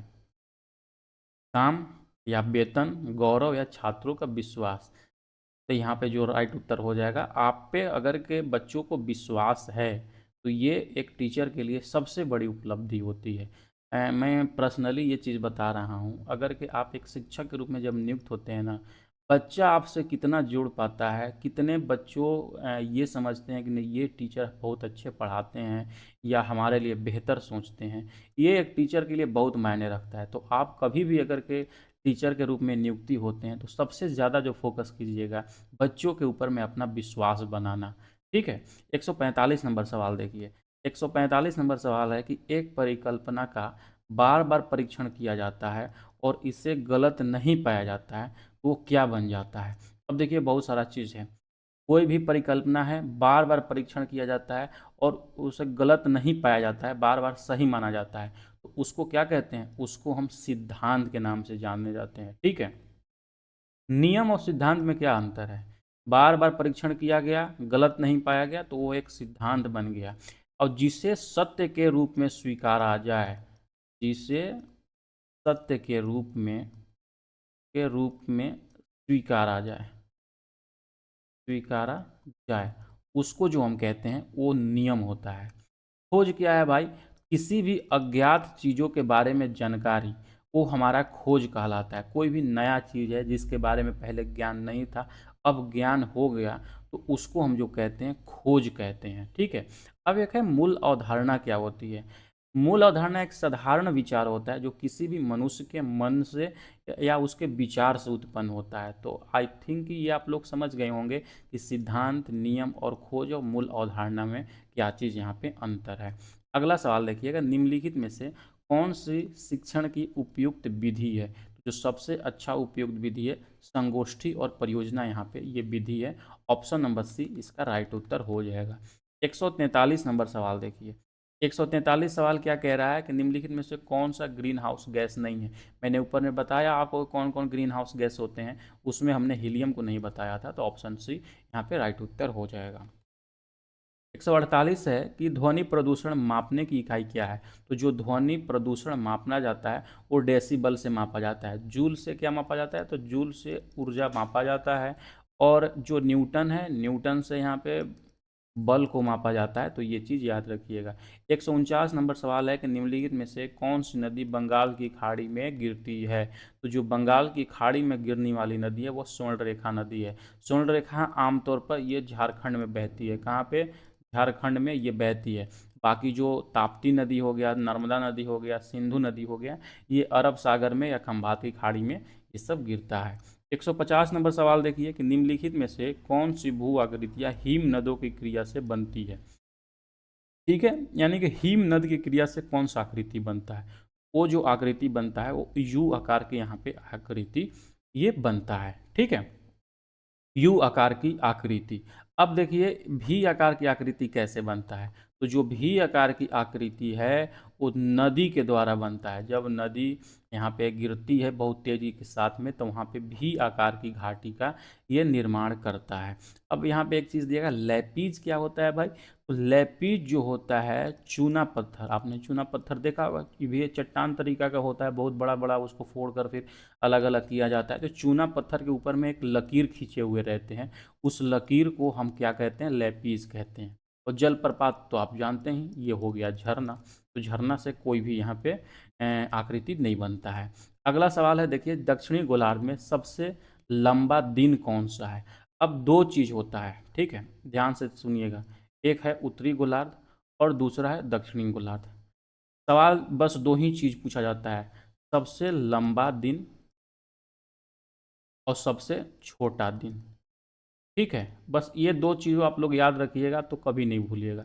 सबसे लंबा दिन जो होता है उत्तरी गोलार्ध में, ठीक है, वो होता है 21 जून को। कौन सा दिन उत्तरी गोलार्ध में सबसे लंबा दिन? 21 जून को।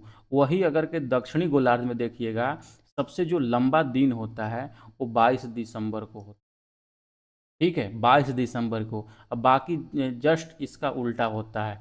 और कि सबसे छोटा दिन आपसे पूछे उत्तरी गोलार्ध में, देखिए ये सब ना में ना बीच में 6 महीने का गैप होता है। यानी कि जैसे कि 21 जून हुआ सबसे लंबा दिन, तो दक्षिणी गोलार्ध में इसके 6 महीने के बाद, यानी कि यहाँ पे दिसंबर के अंतर्गत में 21 दिसंबर या 22 दिसंबर के आसपास में वहाँ पे सबसे लंबा दिन ये होगा।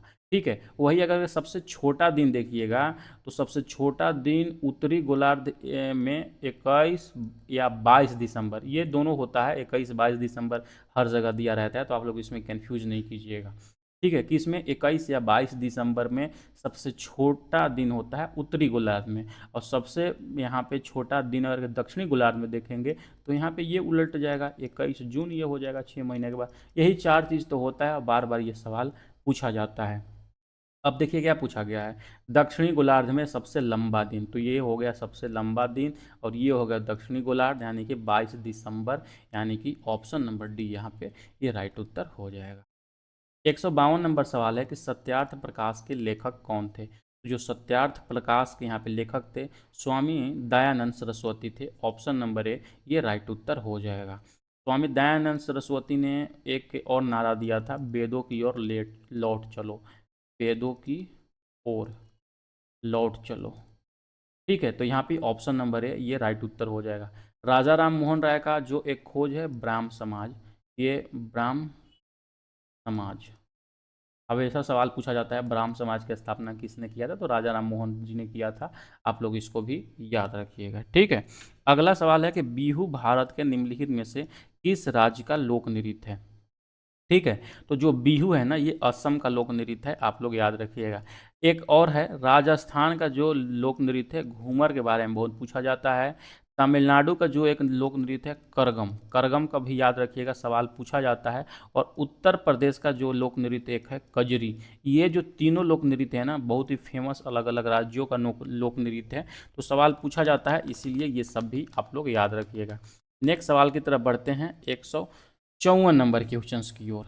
154 नंबर सवाल क्या है कि पारस्परिक जुड़ी खाद्य श्रृंखलाओं के समूह को खाली स्थान के रूप में कहते हैं। ठीक है, ये सवाल ना बीपीएससी टीआरई के अंतर्गत में भी ये सवाल आया था, और ये सवाल तो बहुत सारे परीक्षाओं में पूछा जा चुका है। तो देखिए जो यहाँ पे खाद्य श्रृंखलाओं का जो समूह होता है ना उसको फूड वेब कहा जाता है। क्या कहा जाता है? Food web. और फूड वेब को हिंदी में खाद्य जाल कहा जाता है। आप लोग याद रखिएगा, ऑप्शन सी ये राइट उत्तर हो जाएगा। किसी राज्य के राज्यपाल के रूप में नियुक्ति होने के लिए कितनी आयु होनी चाहिए? तो जो राज्यपाल अगर के आपको बनना है या राष्ट्रपति आपको बनना है, तो यहाँ पे आपका जो उम्र होना चाहिए वो 35 साल का उम्र होना चाहिए। वही अगर के आप राज्यसभा के सदस्य बनना चाहते हैं, राज्यसभा, या आपको विधान परिषद, कौन सा? विधान परिषद, के रूप में, अगर के सदस्य के रूप में बहाली होना चाहते हैं, अगर कि आप सदस्य बनना चाहते हैं, तो आपका जो उम्र होना चाहिए वो 30 साल का एज होना चाहिए। अगला सवाल आता है कि सूची 1 से सूची 2 को मिलाइए। आई थिंक ये सवाल हम पहले भी आपको करा चुके हैं, इससे पहले भी। ठीक है, तो अगर के देखिएगा तो जो भारतीय संघ होता है उसका जो यहाँ पे हेड होता है कौन होता है, वो प्रधानमंत्री होता है, यानी कि ए का ही अगर के देखिएगा ऑप्शन नंबर ए में आएगा। राज्य का कौन होता है, राज्यपाल होता है। निगम का कौन होता है, मेयर होता है। और अगर के ग्राम पंचायत का देखिएगा तो वो सरपंच होता है। तो यहाँ पे ऑप्शन नंबर बी ये राइट उत्तर हो जाएगा। अगला सवाल है कि नगर निगम द्वारा कौन सा कर लगाया जाता है, तो उसके द्वारा मनोरंजन कर, टोल कर, गृह कर, ये सभी टाइप के टैक्सेस लगाए जाते हैं। हेमलेट किस व्यवधान से जुड़ा हुआ है, तो ये जो हेमलेट व्यवधान है वो ग्रामीण व्यवधान से जुड़ा हुआ है। ऑप्शन सी राइट उत्तर हो जाएगा। ज्वालामुखी पर्वत कौन सा है, आपको मैंने बता रखा है ऊपर में, जो ज्वालामुखी जो पर्वत है वो किलिमंजारो है। ऑप्शन नंबर डी यहाँ पे राइट उत्तर हो जाएगा। ठीक है, अगला सवाल आता है कि एलिफेंटा द्वीप कहाँ पर स्थित है। मैंने बताया आप लोग का जो एलिफेंटा कैव है, एलिफेंटा जो द्वीप है, ये मुंबई के तट पर स्थित है। और यहाँ पर साथियों यूपी टेट के अंतर्गत में ईवीएस से जो भी सवाल यहाँ पे पूछा गया था कंप्लीट होता है, कंप्लीट 160 एमसीक्यूज। अब इसको जिसको भी प्रैक्टिस करना है, इसका पीडीएफ मैं अपने टेलीग्राम चैनल पर भेज दूंगा, तो जाकर वहाँ से आप लोग इसको डाउनलोड कर लीजिएगा। बाकी 1 तारीख से 1 जून से जो आप लोग का टारगेट बैच स्टार्ट हो रहा है उसमें कोशिश कीजिएगा कि सब लोग जुड़ जाएं, क्योंकि ये 1 महीना का ही टारगेट ग्रुप है और इससे आपका सिलेक्शन होना के चांसेस जो है बहुत बढ़ जाते हैं। ठीक है, बाकी फिर भी कोई अगर के आप लोग का डाउट रहता है तो दिए गए नंबर हमारा 9176800345 पर हमको व्हाट्सएप कर सकते हैं। चलिए मिलते हैं नेक्स्ट वीडियो के साथ में। Bye bye.